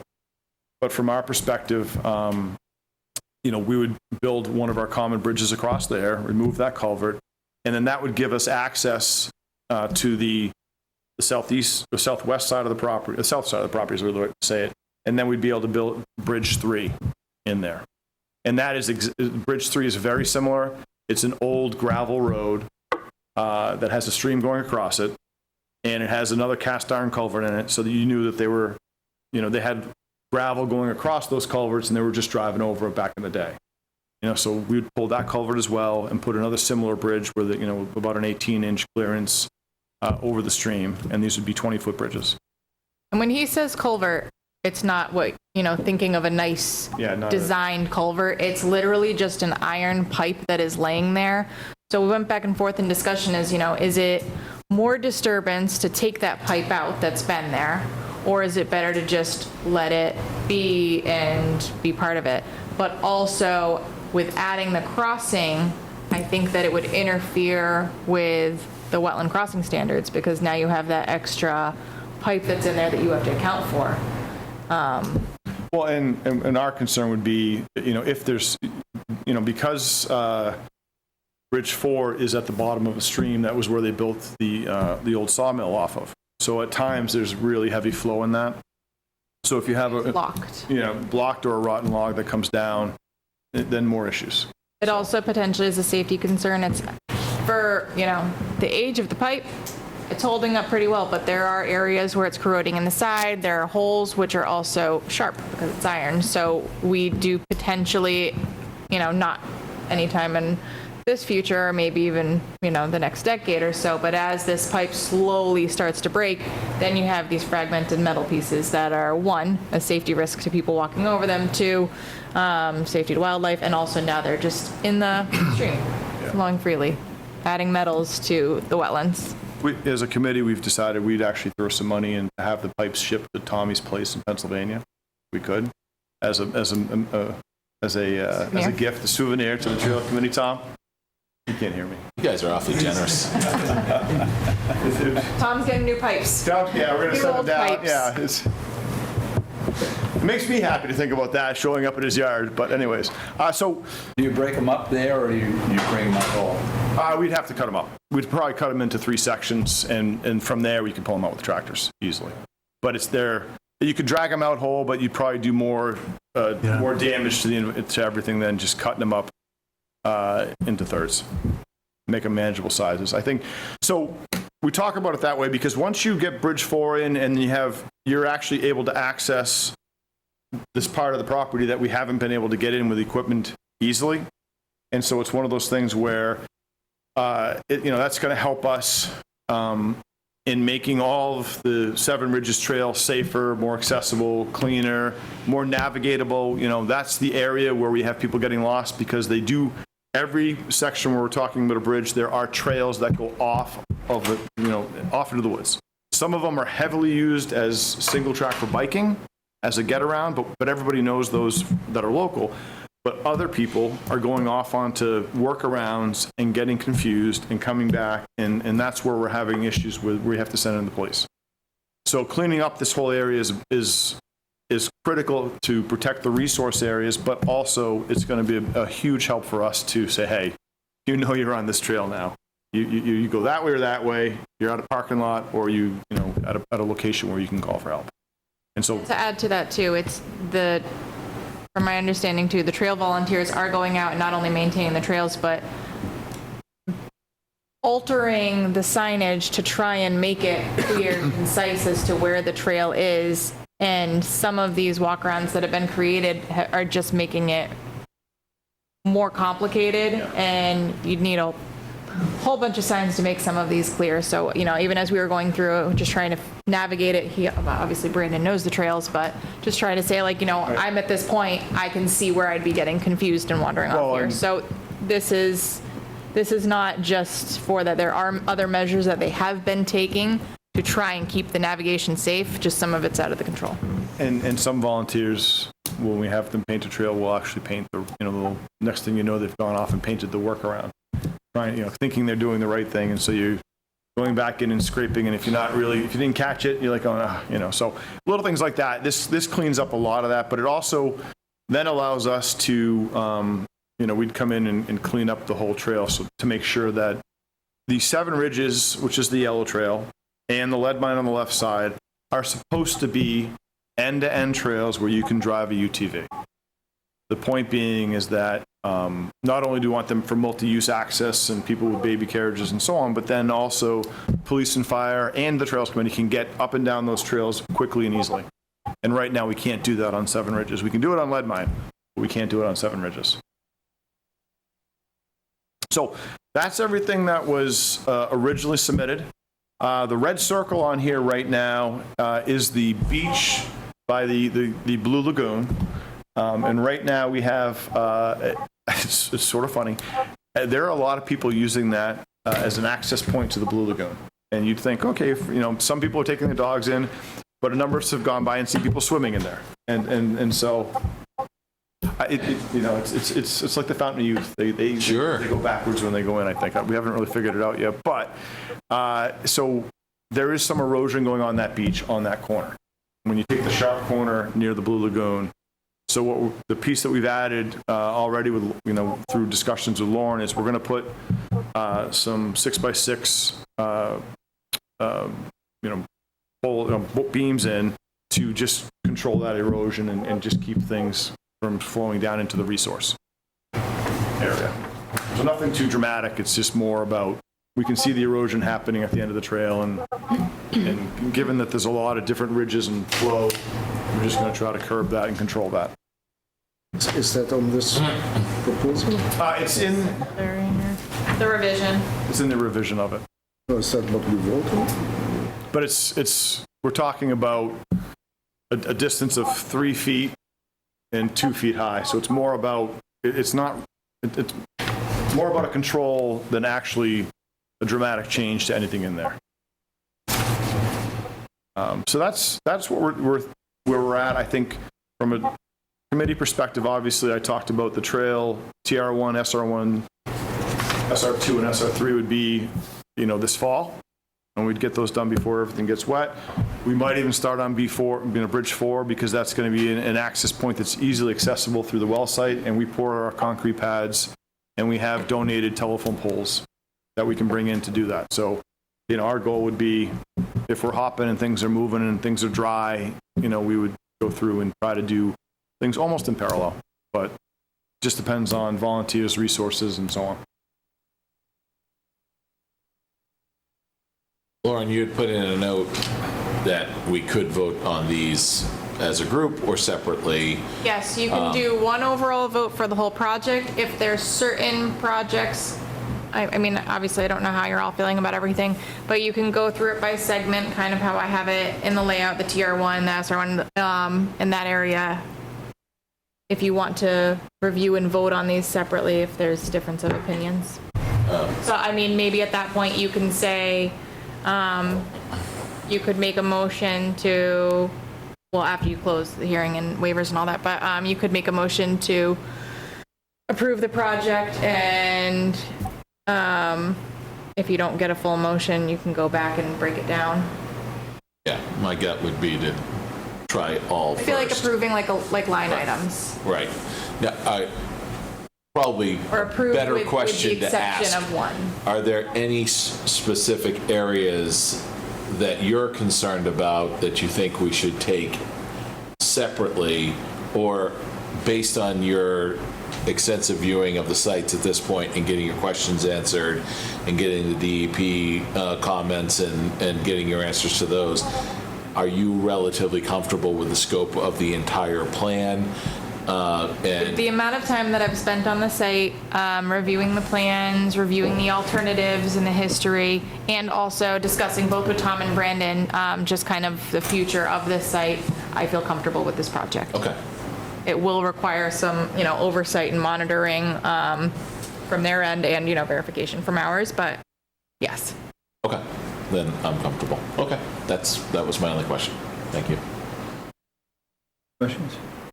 No, like just a comment that from visiting the site, it's very clear where people are getting out of the trailer and making more disturbance than just getting a new trail and letting the other one regenerate. So Yeah. I'm happy with the. Yeah, like some of Put up these, there's like signs, 3 no or 4 compasses walk allowed on arounds. site. Even at the first bridge, I mean, there is the area where the stream's crossing over and people have put down rocks on this other area, which is more shallow. So now it's damming that area. So we discussed selectively removing some of those rocks to open that channel back up, because it's the people that are using it, they're coming in with plywood and planks and everything just to make the trail accessible, which is in return doing more damage. Yeah. So. And it's a testament to how much this property is still getting used. It's one of those things where the volume of people that are on this property. Oh yeah. It's something we're eager to get clean and get to a point where it's stable and we can make some of these workarounds disappear. And even looking at the reports of the trail usage, Tom, I know you mentioned we're down a little bit with the weather, but still it's a significant number of users on these trails. Yeah, I love that section. Any party trash, stuff like that? No, it's more, the people who are trying to, there are a lot of mountain bikers that are, that's one of the next topics we'll bring forth the Concom at some point. But most of it, the workarounds we're seeing are people that are hiking, that are just trying to keep their shoes dry. And that's really that's the biggest issue we have on the property, is people trying to keep their shoes dry and so on, from our perspective. I would like to make a motion to close the public hearing. I second that. Any discussion? Seeing none, all in favor? Eric Gaspar in favor? Roy Bishop in favor. Carsten Stuber in favor. German in favor. Ed Goodwin in favor. With regards to the project at 10 Shattuck Road, I'd first like to make a motion to provide a waiver for work in the wetland and disturbance within the 25-foot no disturb zone. I second that. Discussion? Seeing none, all in favor? Eric Gaspar in favor? Roy Bishop in favor. Carsten Stuber in favor. German in favor. Ed Goodwin in favor. With regards to the project at 10 Shattuck Road, DEP file number 300-1220, I'd like to make a motion to approve the whole project with the conditions laid out in the agent's detailed agenda. I think it's 1202, not 1220. Did I say thank you, 1202. Dyslexia kicking me in the face again. No. Thank you, 1202, yes. I second that. Discussion? Seeing none, all in favor? Eric Gaspar in favor? Roy Bishop in favor. Carsten Stüber in favor. St. Germain in favor. And Ed Gooder in favor. And What a great community asset. It's getting there. Really impressive.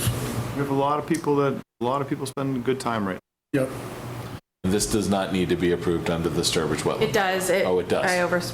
But I relied on your. Okay. No, I didn't see it in the notes, and I just wanted to confirm. Thank you. So with regards to the project at 10 Shattuck Road, I'd like to make a motion to approve the project under the Sturbridge wetland bylaws with the conditions already laid out, and I would be comfortable with leaving out the need for a bond for this project. I second that. Any discussion? Seeing none, all in favor? Eric Gaspar in favor? Roy Bishop in favor. Carsten Stüber in favor. Ed Gooder in favor. St. Germain in favor. Thank you, Brandon. Thanks, We Randy. do appreciate the partnership and support from Concom. We appreciate all your hard work on this, and Tommy, appreciate your hard work, still sticking with us down in Pennsylvania. can't- Love you, man. Can't help it. Tom, I can't believe you weren't here for this. Then I'd have to buy you a beer after. Get him a Yingling. Step Up Brewery is closed in 8 minutes. Where's Rap closed at 10? Pittsburgh. Depends on which one you go to. No. They're all. Pennsylvania. Thank you, everybody. Thank you. Have a good night. All right. We're now on 14 Podunk. Written continuation. Podunk Road, 2.5 miles. Various addresses continue the public hearing for a notice of intent. Distribution line upgrades, DEP file number 300-1200. Town of Sturbridge, Mass Electric.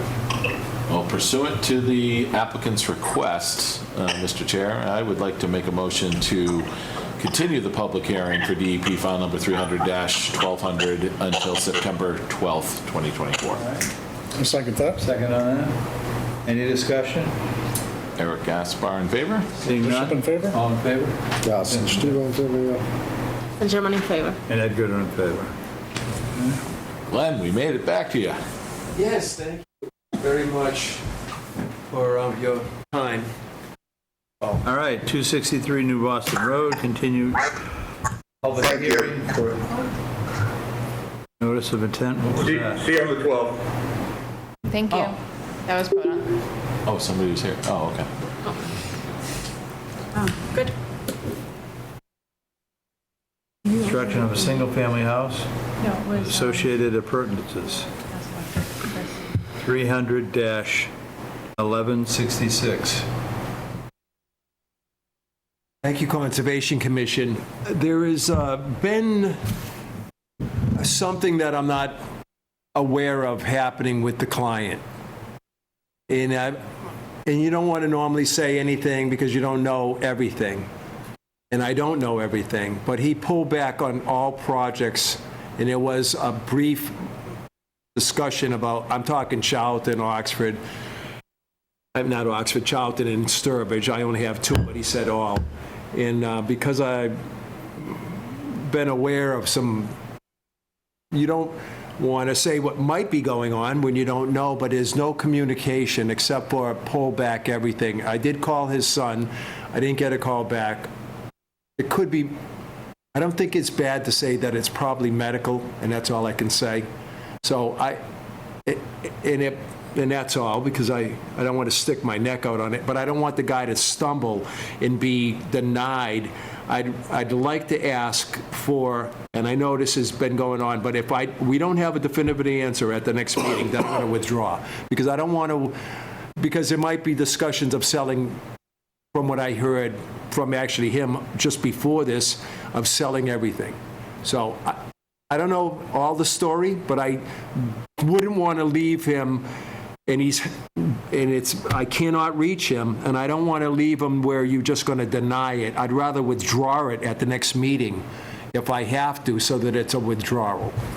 So that's what's going to happen.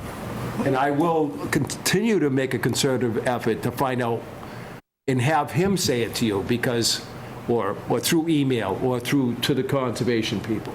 Well, we've got recommendation from the agent to continue it to October 3rd. We'll take that, and then we'll have an answer for that meeting. Okay. He'll have one to you, or I will have it, but there will be an answer, because we can't just leave you hanging any longer, and I'm actually hanging a bit right now. Eric, you'd like to make a motion? Yeah.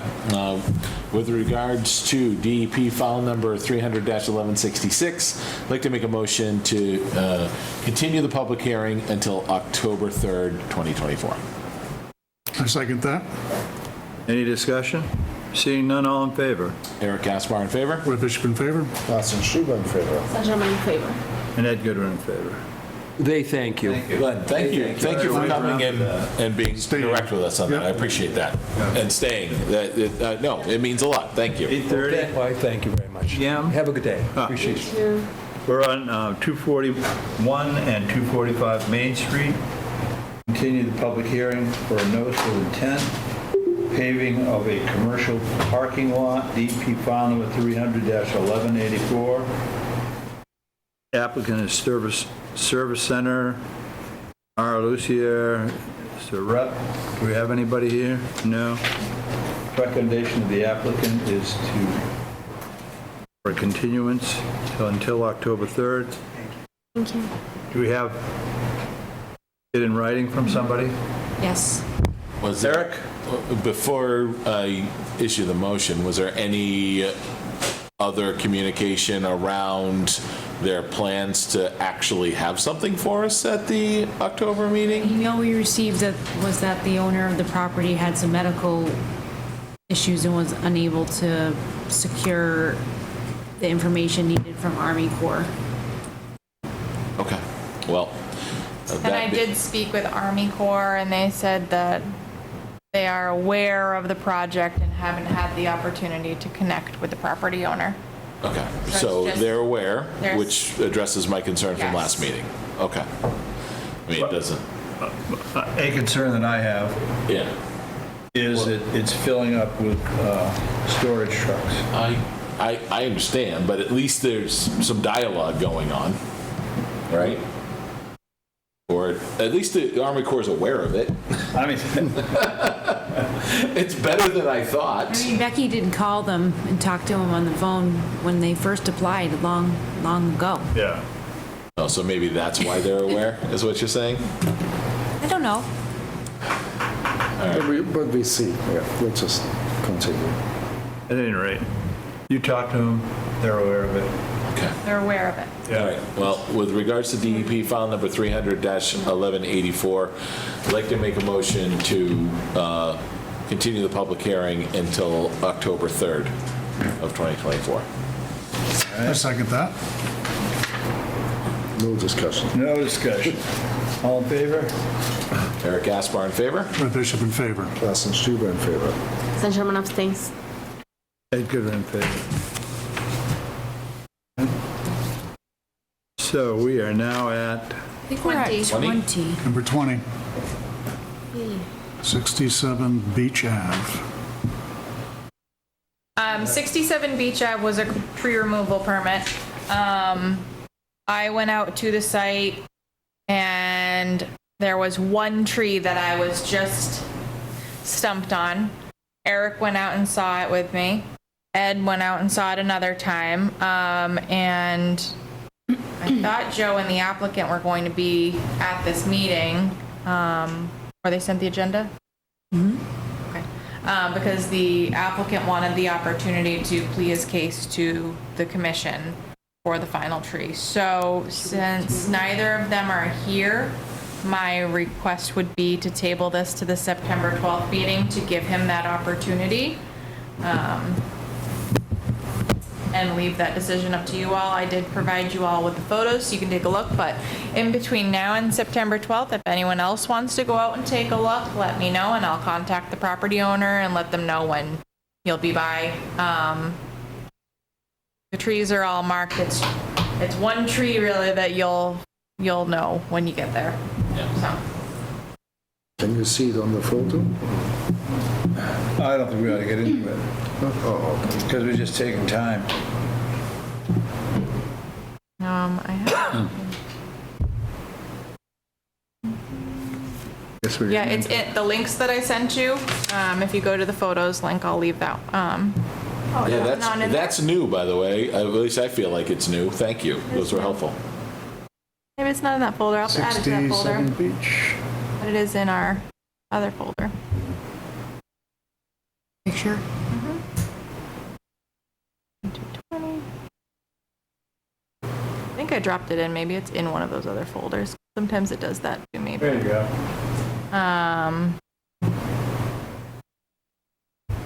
And Joe Kowalski's been working with the property owners. There has been some other tree removal in the past. He's also treating a lot of their trees. One hemlock that is absolutely thriving. So those ones are coming. This one that's by the gazebo, I didn't have any question on. It's dropped already. It already broke the roof of the gazebo, but this one here. So this is a pine that's by the water. The branches are primarily all facing the water.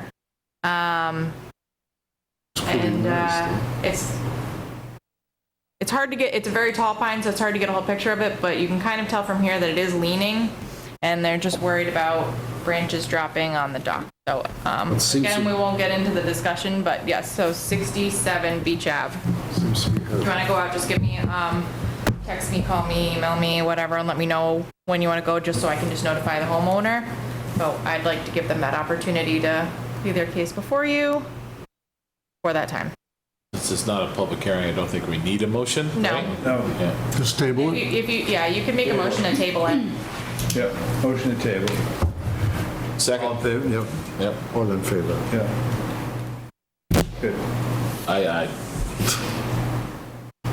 Enforcement order, Okay. 45 Bridges School Road. So, I understand that this has a long history with you, and again, it's another project where they're coming in with a new agent that's requesting new things. So here's the quickest summary. They needed to do their replanting by April. I went out, and it's extremely overgrown at this part. As part of his enforcement order, he is required to do this restoration on town property overseen by a wetland professional. The person that he had hired, Glenn, they have parted ways for various reasons, so are no longer involved in the project. It's the pizza So place. he wanted to go, the property owner asked me if he could just go ahead and plant them themselves. Seeing how you've got about 5 feet of overgrowth over there right now in a wetland with someone who has no knowledge of wetland management, I am not comfortable with that. I think that he's going to waste his money, disturb ground, and the trees are just going to die, and it's not going to happen. So I told him to pump the brakes and do not plant at this time. I also wanted to go back and revise the restoration plan and put some permanent markers along the back line, so when he does have to mow his property, so his occupants can get access to the back of the buildings for safety reasons, and there's doors back there. It is very clear where the town line is, and you do not mow beyond that line. So I want to add that. As far as the replanting, I spoke with the TA, Robin. I spoke with Heather. I spoke with Barbara Berry to see if it is possible that the Conservation Department or the Highway Department can put a lien on the property and just do the work. We did not have the answer internally, so I got permission to reach out to town council and asked if we would have that authority to do the work. The DPW can do the planting. I was gonna ask the tree warden to be part of that as well, and then put the lien on. Town council says that unless we have something in our statute, in our wetland bylaw, that we have the ability to put a lien on, which we don't, we cannot put a lien on it. However, it is not without options. So pursuant to Mass General Law, Chapter 242, Section 7, any person who willfully cuts down, carries away, girdles, or otherwise destroys trees, timber, wood, or underwood on the land of another without the right permission is liable to the landowner for 3 times the amount of the damages, unless addressed, therefore, unless the defendant had good reason to believe that the land was his or that he had permission. It's very clear on the GIS of where his land is. So, town council's recommendation that kind of works with my idea is that I can come up with a proposal, a cost proposal of what it's going to cost for the replantings as it's on there, and also taking into account hourly wages for our highway department to do the work. And we can work this out with our internally, and he can agree to that sum of money and just pay the town. And then the town, it's an agreement that we're on. Or we pursue legal action, and then he owes us 3 times that amount. Now, is it the replanting on his property? It is on our property. On our. So really, it'd be tough to stand up an enforcement order for work that someone did on our property, because technically we're the property owner, so we'd be responsible for the enforcement. But however, under the Mass General Law that I'd cited, we do have power to force him to do this. So I think instead of going through this song and dance any longer, we generate the quote, the estimate that it's going to cost to do the replanting, and say, listen, you can either pay the town this much and we're going to do it, or we can pursue legal action and it's going to cost you 3 times that. But then his hands are clean of it. We have someone that we can actually trust more to do the planting and have it done right, have the markers put in, and just be done and not go on a 3rd year of this, because this originally opened at the end of 2022. But he also has to replant on his property, right? I don't think any of them were on his None of them were on property. his. I think there might have been some. Don't you remember, It's a snag, like, but- there's this much space behind the building that is Right, there. right. From the and back of the everything else is property, the town's. he technically owns 8 feet, I Yeah. believe is the He was measurement. trying to, remember, you were on the Wanted to board get- then, right? I- He was trying to work with the town administrator to see if maybe he could get like a extra easement or something. We don't want to do that. But Glenn had already put up all the. Oh yeah, Glenn did a right? restoration plan. The Right. restoration plan got approved, but it had to be done by a professional, so Glenn would have had to follow through. Right. They're not working together anymore. You said they had a new agent?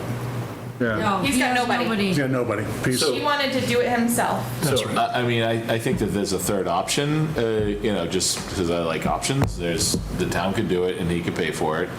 Or he can find another qualified, But how long do we wait? no, well, and we give. Because also you don't want to It plant needs to be right in now by either. October 3rd, right? I mean, so we give him until the next meeting to show up with another qualified person to execute the plan. Well, we wouldn't want to execute, if he goes that route, we can give that option, but we wouldn't want him planting them this year.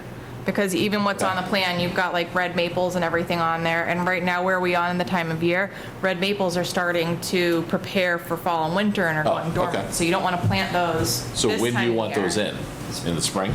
If they had gone in April, they'd be perfect now. Well, So yeah, okay. spring is ideal for planting those, and even some of those other species that are listed on there. So that if you want to present that as a third option, that he come to us in either the September meeting or the October meeting and says, yes, I have contracted someone new, here's the proof, we're going to have this.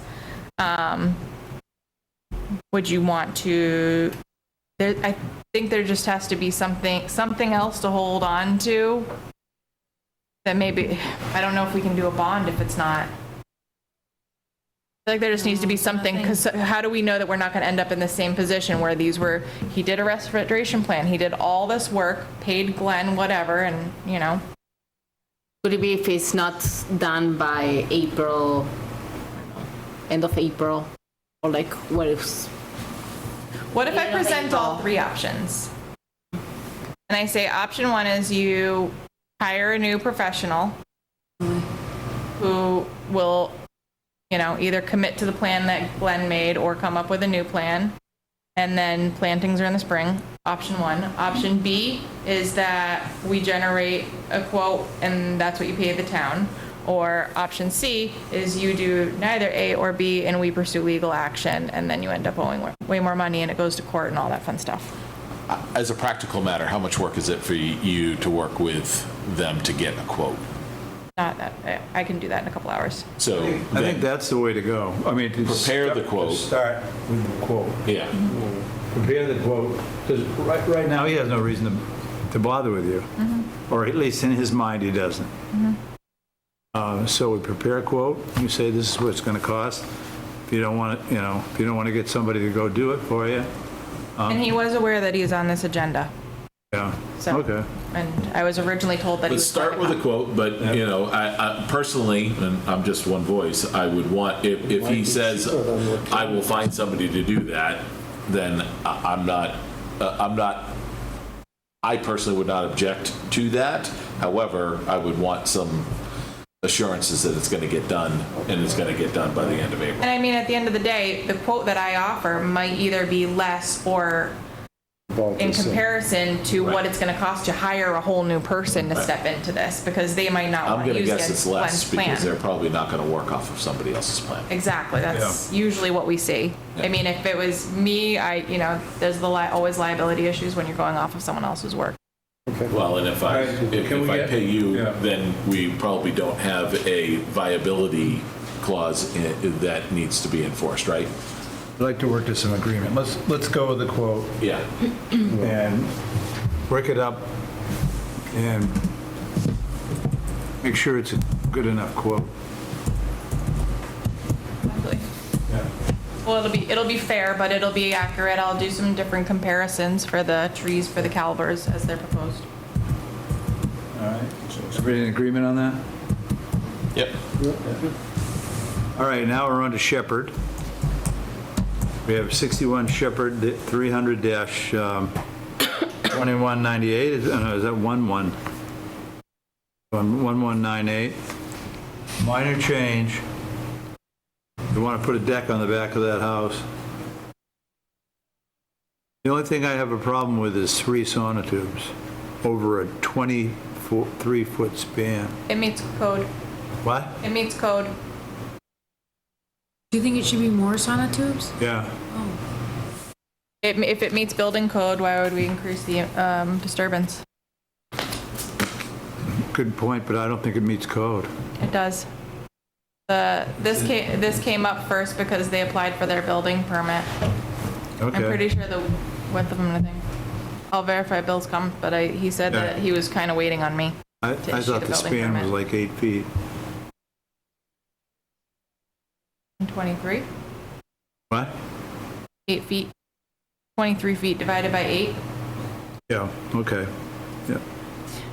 But essentially this, we just approved project. The silt fence is already going to be going in for the work anyway. So they figured, while we're back here doing some things, can we stick some sonotubes and put the deck on the back of the house?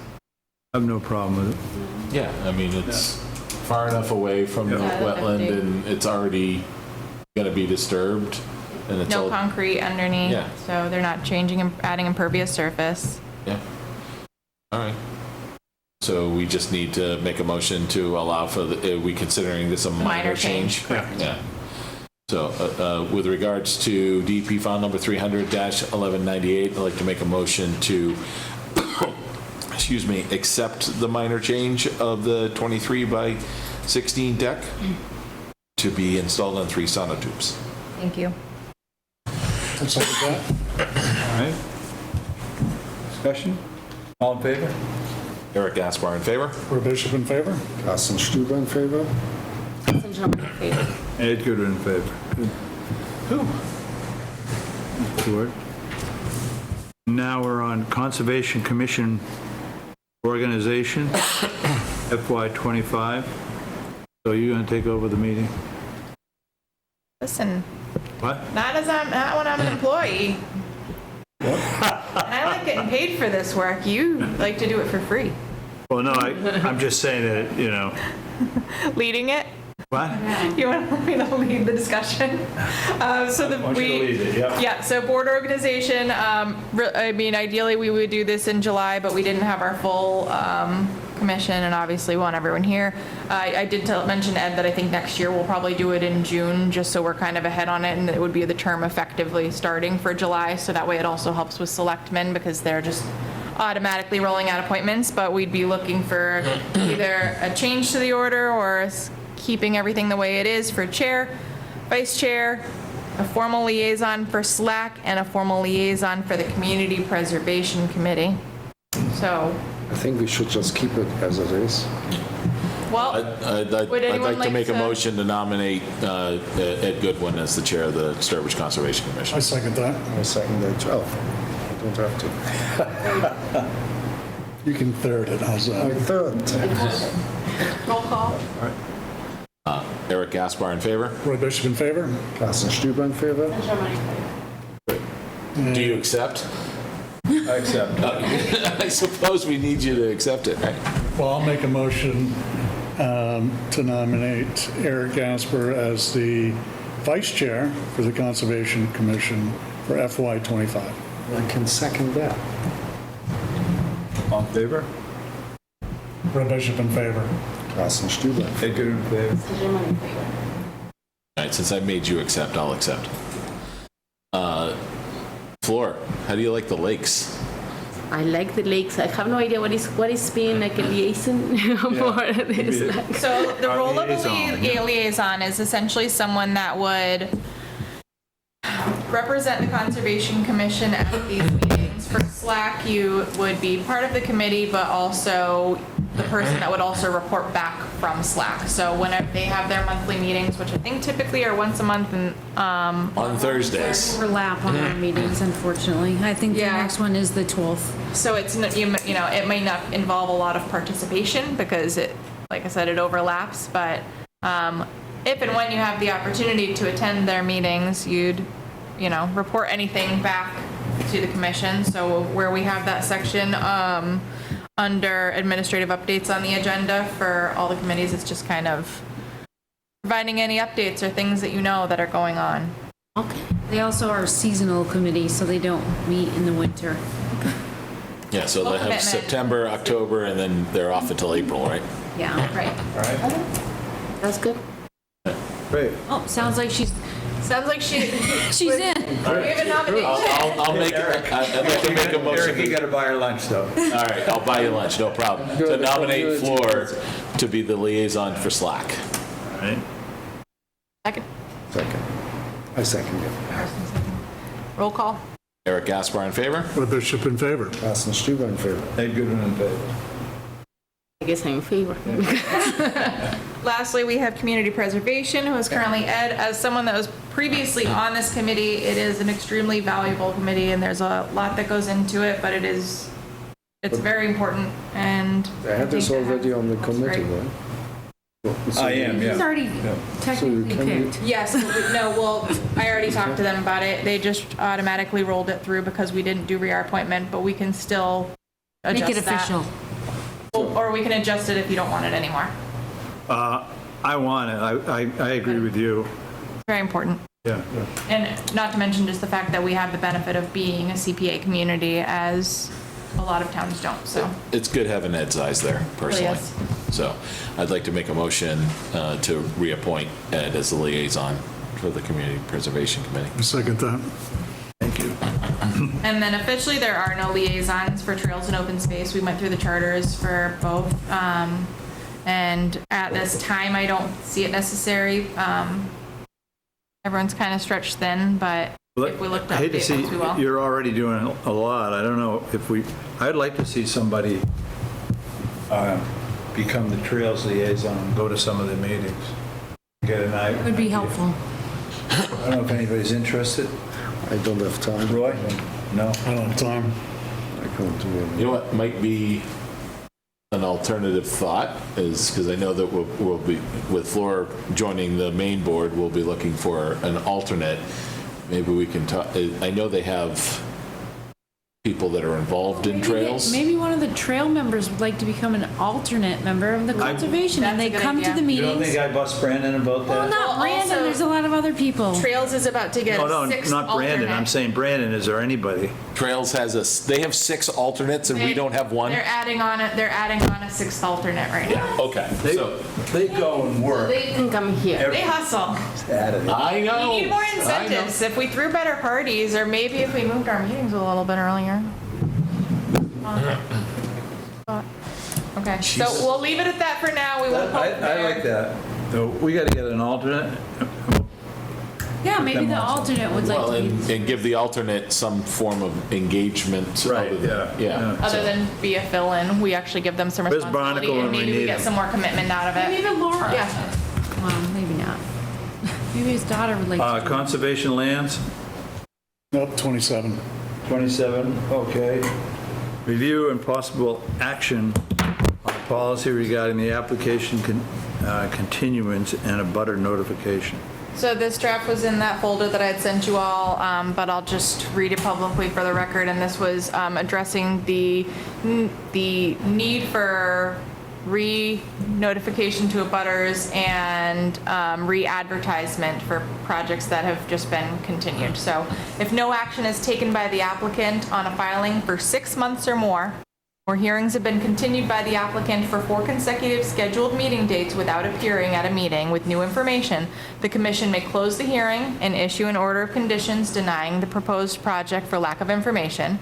In the alternative, prior to the expiration of 6 months or more before the 5th consecutive hearing, the applicant may agree in writing to re-notify abutters and republish the legal notice. If the legal notice must be republished, the town of Sturbridge will collect a legal notice fee from the applicant and proceed with the legal notice. The existing deadlines for republication will be enforced as they are published in the conservation deadlines for the relevant year. This policy is intended to be consistent with the guidance received by the Massachusetts Department of Environmental Protection. So this is already effective. I am making a recommendation that this is a policy that we adopt. So this goes under the Sturbridge Wetland Bylaw? No, it's It would be, separate. no, It's it'd be not under policy regulation. regulation. We can add it to the bylaw, that'd be down the road, but I don't want to do any bylaw changes right So now. this is just something This is that, administrative action. Yeah. Correct. Kind of like our 7-day notification policy. from our committee. So my only, in reading that jumped out at me, and I'm sure there was a well-reasoned methodology that you put into it, but if we got 6 months on no action versus 4 weeks, 4 consecutive meetings, and 4 consecutive meetings at a 3-week span is 12 weeks, so that's essentially 3 months. That's what- Right? So why are those not equal? Shouldn't it be 6 months or 8 meetings? Depending on our schedule too.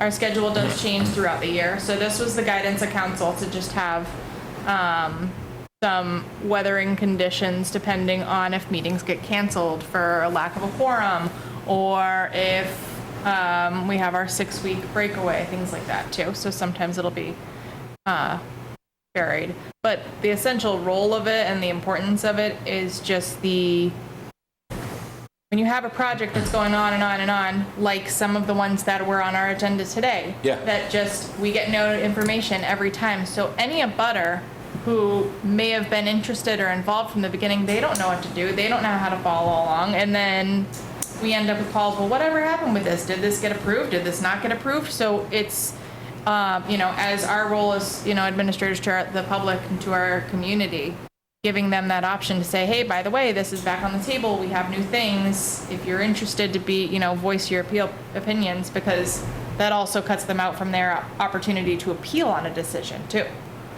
So it's. And I'm fully in alignment. I just think that we need to balance my personal opinion is those should be equal. So either So we 6 months take if you 3 do- months or in 3 months, or we do 6, like inactivity. But if they do it, so say the ones that we have today, that they were continued to October 3rd, that would That's not 2 include, meetings. that's not 4 consecutive. So if they skipped every other meeting, it's not 4 consecutive. If I say, all right, I don't want to be continued to the next meeting, I want to be scheduled to the one after that, because it's 4 consecutive, they have to present that continuance for 4 meetings in a row. 4 meetings in a row, they would have to say, we have nothing new, we want to continue. We have nothing new, we want to continue. The 6 month is, we have nothing new, we want to continue 2 months out. We have nothing new, we want to continue 6 months out. So, because that's an option too. And that's kind of more right in line with my point. Let's put a time in place, not a number of meetings, so we don't even mess around with this. Like, if if this project is going on, and I don't care if it's 3 months, 4 months, 5 months, or 6 months, it's from the date of application to if this is still going on 6 months later, 5 months later, whatever, The there date needs of to be a the standstill. republishing. Huh? It's the date from the standstill, not from the opening. If you want, I can have council take another look at it and revise it, but this is their recommendation to avoid any legal rebuttal. Well, I mean, but we're still in the same quandary if we go 4 months down the road and then we start a standstill that ends up being 6 months down the road. In 10 months, that we still have a blind spot to the, I would prefer, So it kind of sounds personally, like adding on to it. I would prefer from the date of that it whenever it's opens? opened, after 6 months, if it's still opened, you have to re-notify the abutters. Just personally. I mean, 6 months just means if he doesn't do anything, he files and then doesn't show up and doesn't do anything. Right? I think even if we're having active meetings, the abutters lose visibility to that. And it's not a huge cost. Let's use Podunk as the example. So Podunk, each time it's been need more material, and it's been different. It's been different circumstances each time. This time they requested it because they didn't have the material. So if it came up that it was, okay, 6 months, even though it's actively going and actively moving and we're still getting things and making a little bit of progress, you would still want them to have to re-notify I and think if we're re-advertise in going to 6 look at a policy like this, with the intention of keeping the abutters aware of what's going on with the society that we live in that's so incredibly distracted and not necessarily paying attention to the day in, day out of stuff like this, it's probably to the benefit of this is to the benefit of the abutters. It's also to the benefit of us, so we just don't have people flippantly pushing continuances out there because they don't want to just refile or they don't want us to deny the project. My eyes, this is to benefit the abutters, and if it's to benefit the abutters, we just call it a 6-month thing. If we started this process and we haven't closed it within 6 months, it's mailings. It's not like it's a financial burden. So, I don't know the last time you certified mailed was, but some of these abutters, they're spending $300 on certified mailing and another $100 on the legal ad. So just to make you aware, and just from what I've seen in the history of project, just, devil's advocate, if you have a project that's, say, 106 and 108 Paradise, they're actively coming, they're presenting new things, we're going out on the site, we're constantly doing this, but it's been 6 months, but when do we get to the point where they say, well, it's not my fault that every meeting you keep asking a new question to me that you didn't think of last. I'm so call it 9 months. And then also that it doesn't get used as discrimination and say, well, you're picking on me. But we would never, if there's activity, we would never consider trunking somebody off. If we revise that, then that's what it's saying. This is saying if the project is, if the application is inactive. Yeah. How often does this work? How often has this happened?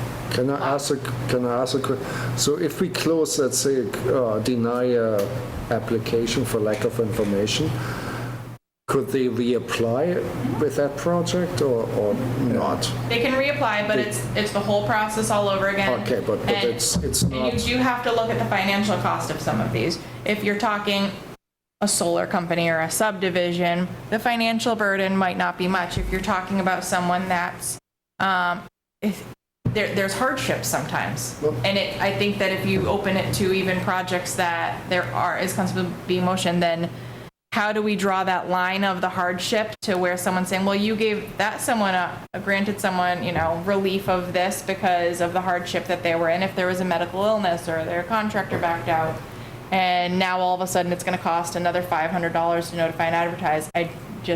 We have to. This keeps it clear, concise. And I get what you're saying, I really do. But I worry that if we open it to projects that are still moving, it's a gray area to someone just instantly saying, well, you're just picking on me. But okay. I'm willing to be swayed. But this is how it's been written for other communities, but like I said, I can go back. I prefer those numbers to be close to each other is my only concern. We got 3 months for the consecutive, After 4 meetings, which is, yeah. 4 meetings is 3 months. So we got 6 months and 3 months. I'm having difficulty How about squaring. just adjusting squaring those numbers? Yeah, 6 months or 6 meetings, it gets us closer. 6 months or 6 meetings?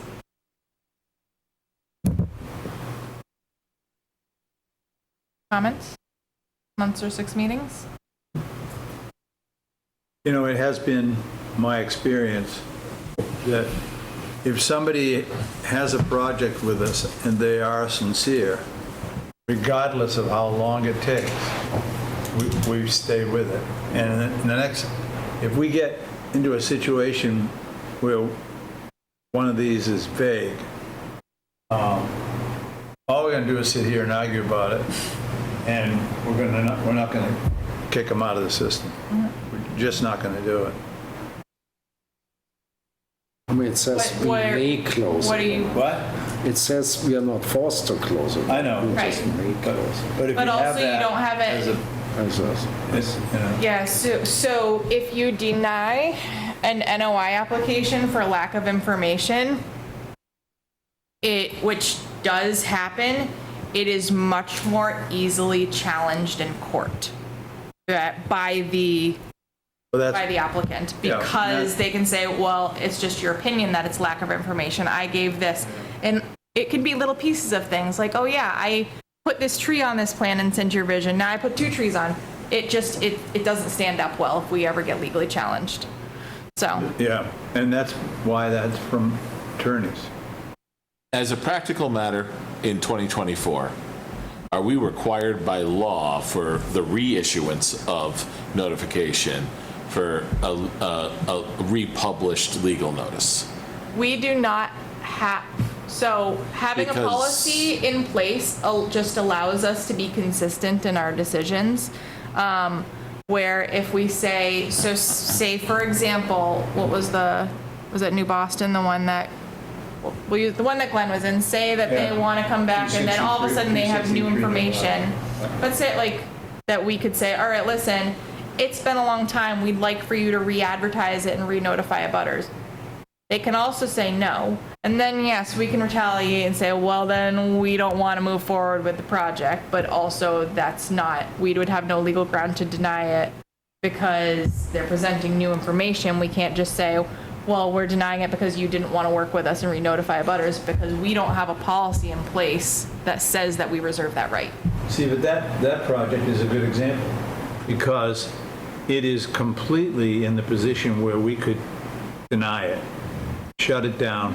We could shut it down tonight, and there would be no... Well, if it doesn't comply, you don't have to continue any project. There would be no recourse. And, you know, because they've been inactive, and they've been on our slate for how long? A year? Well, honestly, Ed, I think that was what we told them the last time. Yeah. The only reason that I made a motion in this case for the, you know, I have empathy for He gave us a plea. I mean, he Yeah. came and he said, Right, this you is what know. he's doing. I believed him. Right, so... So I wouldn't take him off the... But no, my point is, if the partial concern of this is cost, right? There is nobody who's really reading that legal ad other than the people who still do newspapers, are setting the print type. Nobody. I'm sorry. Maybe one, and that person also gets mail. So why are we going through this process in this if it's, you know, if it's not legally necessary to do because of the actual NOI process, and this is just a reaffirmation, let's pull the legal notice out of it and just make them inform the abutters, because those are the people who are most likely to be actively engaged in the process, and the people that most likely are going to slip through the cracks if they're not paying attention. I see zero reason the legal notice must be republished in the newspaper. I'd like to run that by a town council just to, you know. Yeah, no, right. Can it be posted on the town website instead of like in a We've all got a newspaper copy or of this. something? Why don't we table this until the next meeting, and we'll table it for 5 meetings, and then we won't do it. Just to make a point, Ed? Yeah. I'm okay with tabling it, but you know, I just, I think when this came up, the thing that most I liked about it is I feel bad for the abutters that maybe the first notification, they show up to the first meeting, and then they lose sight of it. All right, conservation lands? Conservation land. Kamala Harris will speak soon, so we should move quickly. So, as you all might know, the Conservation Department is responsible for the CRs in the open space that's owned by Conservation Commission, which in total is 1,772.95 acres. Obviously, we do this all the time because that's not a lot of land to manage in addition to all the hearings that we do. I'm sorry? Did you include Fisk Hill on that? Fisk Hill's not in the updated number now. But part of what our department is supposed to be doing is doing annual reports on all of these properties and doing our conservation restriction stewardship.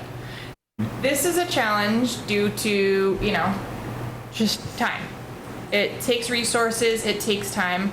And as part of this, I find that it would be beneficial, I've looked back at some of the reports, it's hard to stay on top of, but also because we don't have good baseline data that it's just kind of starting from scratch every time. So we're working on updating the open space plan right now. And with that, we are going to incorporate a goal on getting a better handle on our CR stewardship and to get the ball rolling and kind of get ahead of it for some of these larger properties. I'm going to be getting some estimates together to have to contract out and have a baseline study done of some of the larger parcels. We have a lot of 8 acres here, a quarter acre here. That's easy. That's something we can easily do. But some of these big parcels, like Plimpton and Leadmine and other ones that are mandatory or responsible for our stormwater, having those contracted out and requesting in phases, requesting CPA funds to have that baseline study done. So basically with some of the larger ones, we get that information and then all we have to do our department has to do is just maintain. And that's part of just overseeing the whole process. And with that as well, coming up with a more clear CR stewardship plan on how we're going to long-term maintain these. I know that it's sort of in the works for doing a plan for Plimpton. I saw that back in 2010, there was a plan for Leadmine, but it hasn't been updated. And part of it is just, it's hard to make time for it. We have public hearings and projects going on, phones ringing off the hook, but it's something that has to become a priority. And our office is fortunate enough, Erin got moved up to assistant agent, which has expanded her capabilities. So we've got better resources, but that's my plan that we're working towards, to just kind of start to get a handle on things and kind of bring it back in and make it easier to long-term maintain. So yeah, in the beginning, it's going to be a lot of work, but also we keep taking on all these properties, so maybe pump the brakes for a little bit so that way we can get a handle on the ones that we have. I mean, Fisk Hill, you mentioned, they cleared all that area and all that trees for where the parking lot was supposed to go, and now it's just left, and now it's all overgrown with invasives because they did the parking lot somewhere else. So that's something that as the CR holders, and I know that's all still going through channels. I didn't see that the last time I went by there, but I'll take a look. Yeah, so that right-of-way that is it's somebody's driveway, but that right-of-way that was supposed to That's go... not where the parking area is. No, it's not where it is. It's where it was going to be. The parking area was going to go down The the town's... right-of-way was where they did the logging. Yeah, but it was... That's where we could stop and... It's a mess. Yeah. It's all invasives. It's awful. And not to mention all those trucks that came and went and did that whole right-of-way is eroding. Yeah. And also, it only goes to one house, but that's someone's driveway. So things like that we just need to start getting a better handle of, so that way we can know when problems are occurring and just be able to manage them going forward. So long-term, that's my plan, and that's kind of where we're working on. The other thing is, I think you should make it bigger, long-term. You should look at it as a career developer. You know, as far as, if you look at the towns in towards Boston, not that they're a good example, and look at how they're staffed, and keep that in mind and kind of walk toward those. Because that's, I mean, we do have a lot. Right. It's going to be more and more. And I do definitely think of it long-term in that area, but we have to build our case for it. And I think. I'm saying, I agree with you, no problem. So. It seems like an appropriate use of CPA funds too, so. Right, definitely. 1/3 of them. And if it's fine with you, I'll just roll right into the next thing with conservation updates, because that's kind of lengthy. So, if you don't mind me jumping down to item 29, and I'm gonna try and keep this rolling brief, but. So the town is currently working with Ty and Bond to review our MS4 and stormwater regulations. That project, Ty and Bond's overseeing it, working with Highway Department, with planning, and with conservation, because we all are role-playing in the grand scheme of stormwater. Ty and Bond's reviewing our existing conditions to look for compliance issues and also on ways that we can improve them. I anticipate that we are going to have some revisions to our portions of stormwater, which are currently very minimal. And that I don't know if we're going to be able to do it for the next town meeting, but I think we're hoping to just bring those up. But as more information comes for what we're looking to improve, that is going to be something that I'm going to present, and we have to hold public hearings on if we're making any bylaw changes. So timeline wise, we'd be looking at like December, January. So just wanted to give you all a heads up on that. That being said, town meeting has been moved up to the last week of April. So that means everything is starting a lot sooner for us. Internally, we're going to start getting our budget calendars and needing to work on that for September. Any bylaw articles are going to be due by mid-January, so you all are used to seeing these informations in the budget at a certain time of year. Just giving you a heads up, it's all getting moved up, so. It's the way it was. Sorry? Just going back to the way it was. How it was, exactly. And part of the reason for moving that is they think they'll get a greater attendance not having it at the beginning of summer, so. I wonder if that'll work.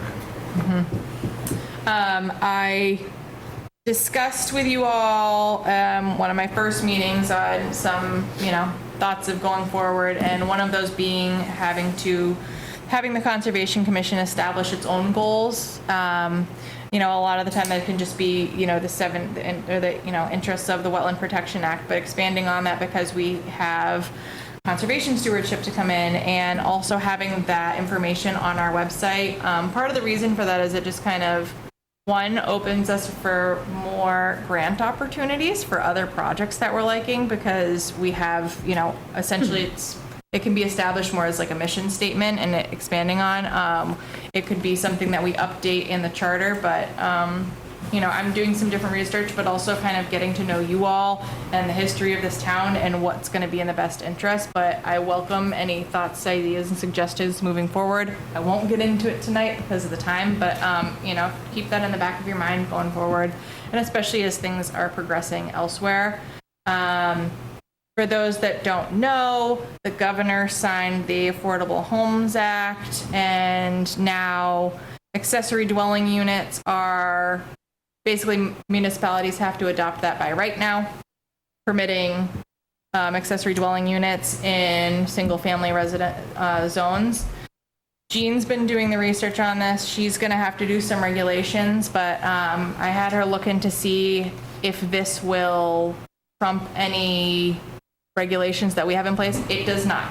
It still has to meet all setbacks, all conservation requirements. So as we start to move forward with this, or people come forward with these applications, I just wanted you all to know, for anyone that's been paying attention to this, that our regulations are still our regulations. It's just essentially zoning that's going to have to update theirs. Last week, when was that? This week was supposed to be Board of Selectmen, and that got canceled. We were supposed to present our annual report and then talk about docs. That meeting got canceled due to a lack of a quorum, and we won't be having that again until the end of September.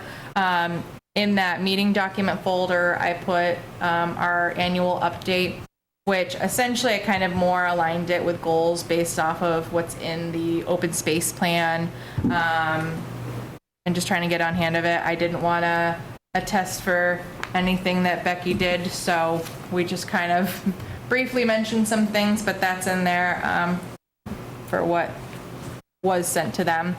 As well as the memo about docs. Robin was asking for my recommendations on the doc policy and changing things, which I spent a lot of time on the phone and going back and forth via email with different departments from DEP, including waterways, including wetlands, and all these different things. Just get in with town council opinion as well, just to have the clear line of who has jurisdiction over what and where and when. At this time, my recommendation is not for any change to the policy because we can't even manage the policy that we have. As harbor master, the Board of Selectmen is supposed to be in charge of permitting temporary, and then of course in our Great Ponds, that's up to DEP, but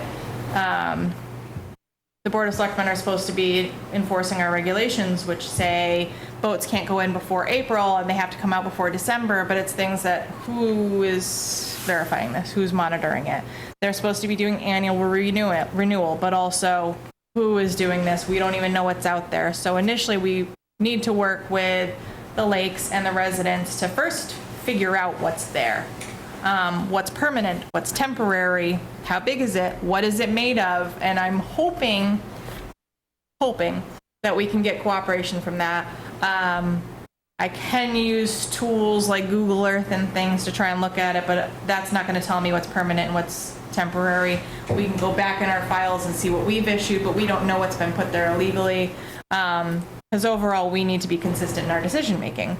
So I think that we have a lot of back work that we need to do before forward work. And you do have 2 docs that are on your agenda for the next meeting, both semi-permanent cantilever docks. So What does semi-permanent mean? We haven't had that one. So semi-permanent, cantilever docks are considered semi-permanent because it is a permanent structure, but it's not in the water, and it doesn't have semi-permanent? A cantilever dock is considered semi-permanent. It's under the jurisdiction of DEP. All we have all we have say over is the bank and the land.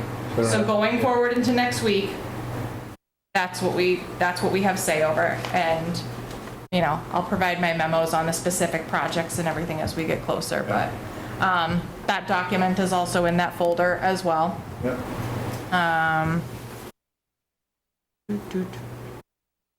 I attended a fun event at Rapscallion the other week. On August 11th, OPACUM hosted an event called Bugs and Brews. DCR did a presentation on a couple different invasive species of insects and signs to look for in the health of a tree. It was very, I got a lot out of it. They shared the slides with me, and I'm hoping that we can take some of these. Oh, what's her name? Spunky woman. Thin brown hair. She works for DCR, but she's also on OPACUM. Okay. She was fantastic. It was and they had a great turnout too, just a variety of people that were there. I would encourage anyone, any of those types of things, when you see them coming up, if you're not already on it, get on the email list for OPACUM, for Mass Audubon, things like that. And if you're not already aware, you do get reimbursed for trainings like through MACC and stuff. So anyone that's interested in those, you get to do them. Come September, we are hosting our first conversation and coffee. This is a informal discussion that essentially has a representative from SLAC, trails, OPACUM, conservation, open space, and getting everyone in the same room. I'm requesting one person, but some have asked to, but we're trying to keep it to one person because this is not a formal committee. There's no formal appointment. We're not doing charters and violating open meeting law, but it's getting everyone in the room, just kind of talk what, their overall role is, how we all work together, projects that they might be working on, because there's so much disconnect between all of these different stakeholders. And I think that right now the best solution is to just have regular conversations of getting anyone on board, plus also obstacles that some people might be facing and helping each other kind of work through them, and to try and, repair some of these bonds, strengthen the communication. But this is something that I'm going to be holding quarterly, and then being able to come back to you all if there's anything significant worth reporting on. You have a date? Date is tentative. I sent out a doodle poll. I already mentioned that we're updating the open space plan. That is slowly getting transitioned. It's because it's supposed to be under conservation, so Jean and I are working together to kind of slowly transition that over. But there is going to be a public participation event as part of this update that we are looking to either October or early November before the holidays. So again, as that information comes out, I'll provide you all with that. But we're obviously going to request that all of our committee members from any committees try to be present if they can, to give their input. You'll have opportunities to review the chapters as the draft comes out as well. Okay. I have two last things. I'm wrapping it up, I promise.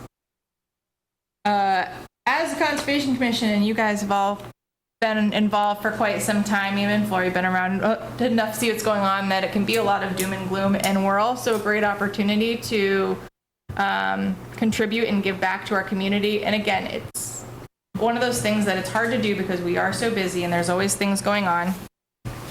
So two opportunities that I'd like to propose. The first being the Conservation Commission starting a program for recognizing a Young Conservationist of the Year.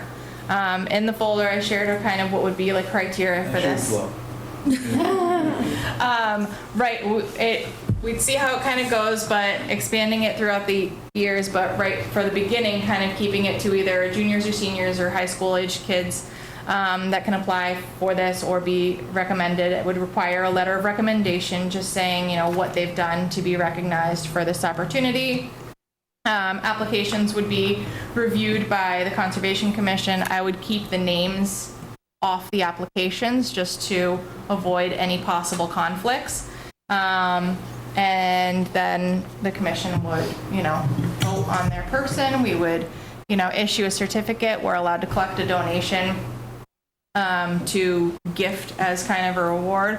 But it's a nice way to recognize someone that's up and coming. It's a nice way to start getting a younger generation involved in conservation, because there's municipalities in general are really struggling on finding the younger generation that wants to work or be involved in municipality. And I think this is just a great, simple opportunity that we can have to do some outreach.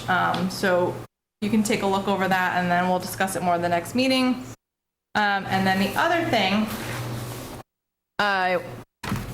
I drive down Route 20 every day, and for anyone else that drives in a lot of these heavily developed areas, you'll notice just the lack of street trees and vegetation and all these trees that are coming down here and there, and unhealthy trees that are coming. So I think that it would be a good opportunity that if at the end of, or at some point in the year, the Conservation Commission uses some of it wetland funds to donate either a set dollar amount or X number of trees that we plant somewhere on private property or on public property that would be beneficial, whether it's a street tree for the purpose of reducing the temperatures of the roads. They just had to take down 2 trees down at the rec center because they were falling. So if it's replanting trees to kind of bring that back, which obviously has multiple reasons or multiple benefits. But again, I think this is a great opportunity that we can do something good and valuable in our community. We can, we can pick a timeline as to when we want to do it, which we'd probably want to have a decision by like February-ish, so that way we could do plantings in the appropriate planting season. But just having the ongoing conversation of where we think would be appropriate in each year, just kind of moving along. I think something simple that we could work through, and just trying to use our experience for what type of tree would be most appropriate, how much is this going to cost, working with the planning department, because Jean's also been trying to work on a planting plan and a street improvement plan, just for the same reason. It's just fair and developed, and some of these new buildings that are coming up look great, but it's, you know, you lose so much value in that, you know, the hot street temperatures and everything, and I think this is something that we could easily do, manage, and move forward with. So I'd like to just kind of have this discussion going on over the next few months. Is that within our mandate? It is. I can ask Dr. Rogan at Clark University. He works in urban forestry, and they are doing a lot of planting within Worcester, and I think they get the they're working with an organization that does this. That's So great. I can That'd be a great check. connection, yeah.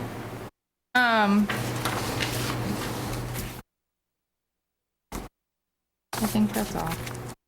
That was a lot. I'm sorry, but It's okay. you know, I don't want to add extra meetings for all the extra fun stuff either.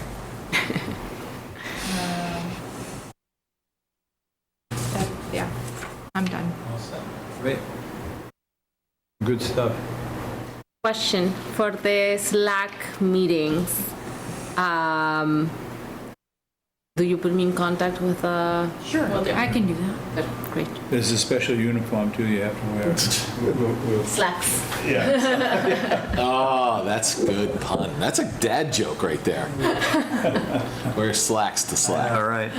Right out of the. So when is our next site meeting? Site visit. Site meeting. Oh, site visits.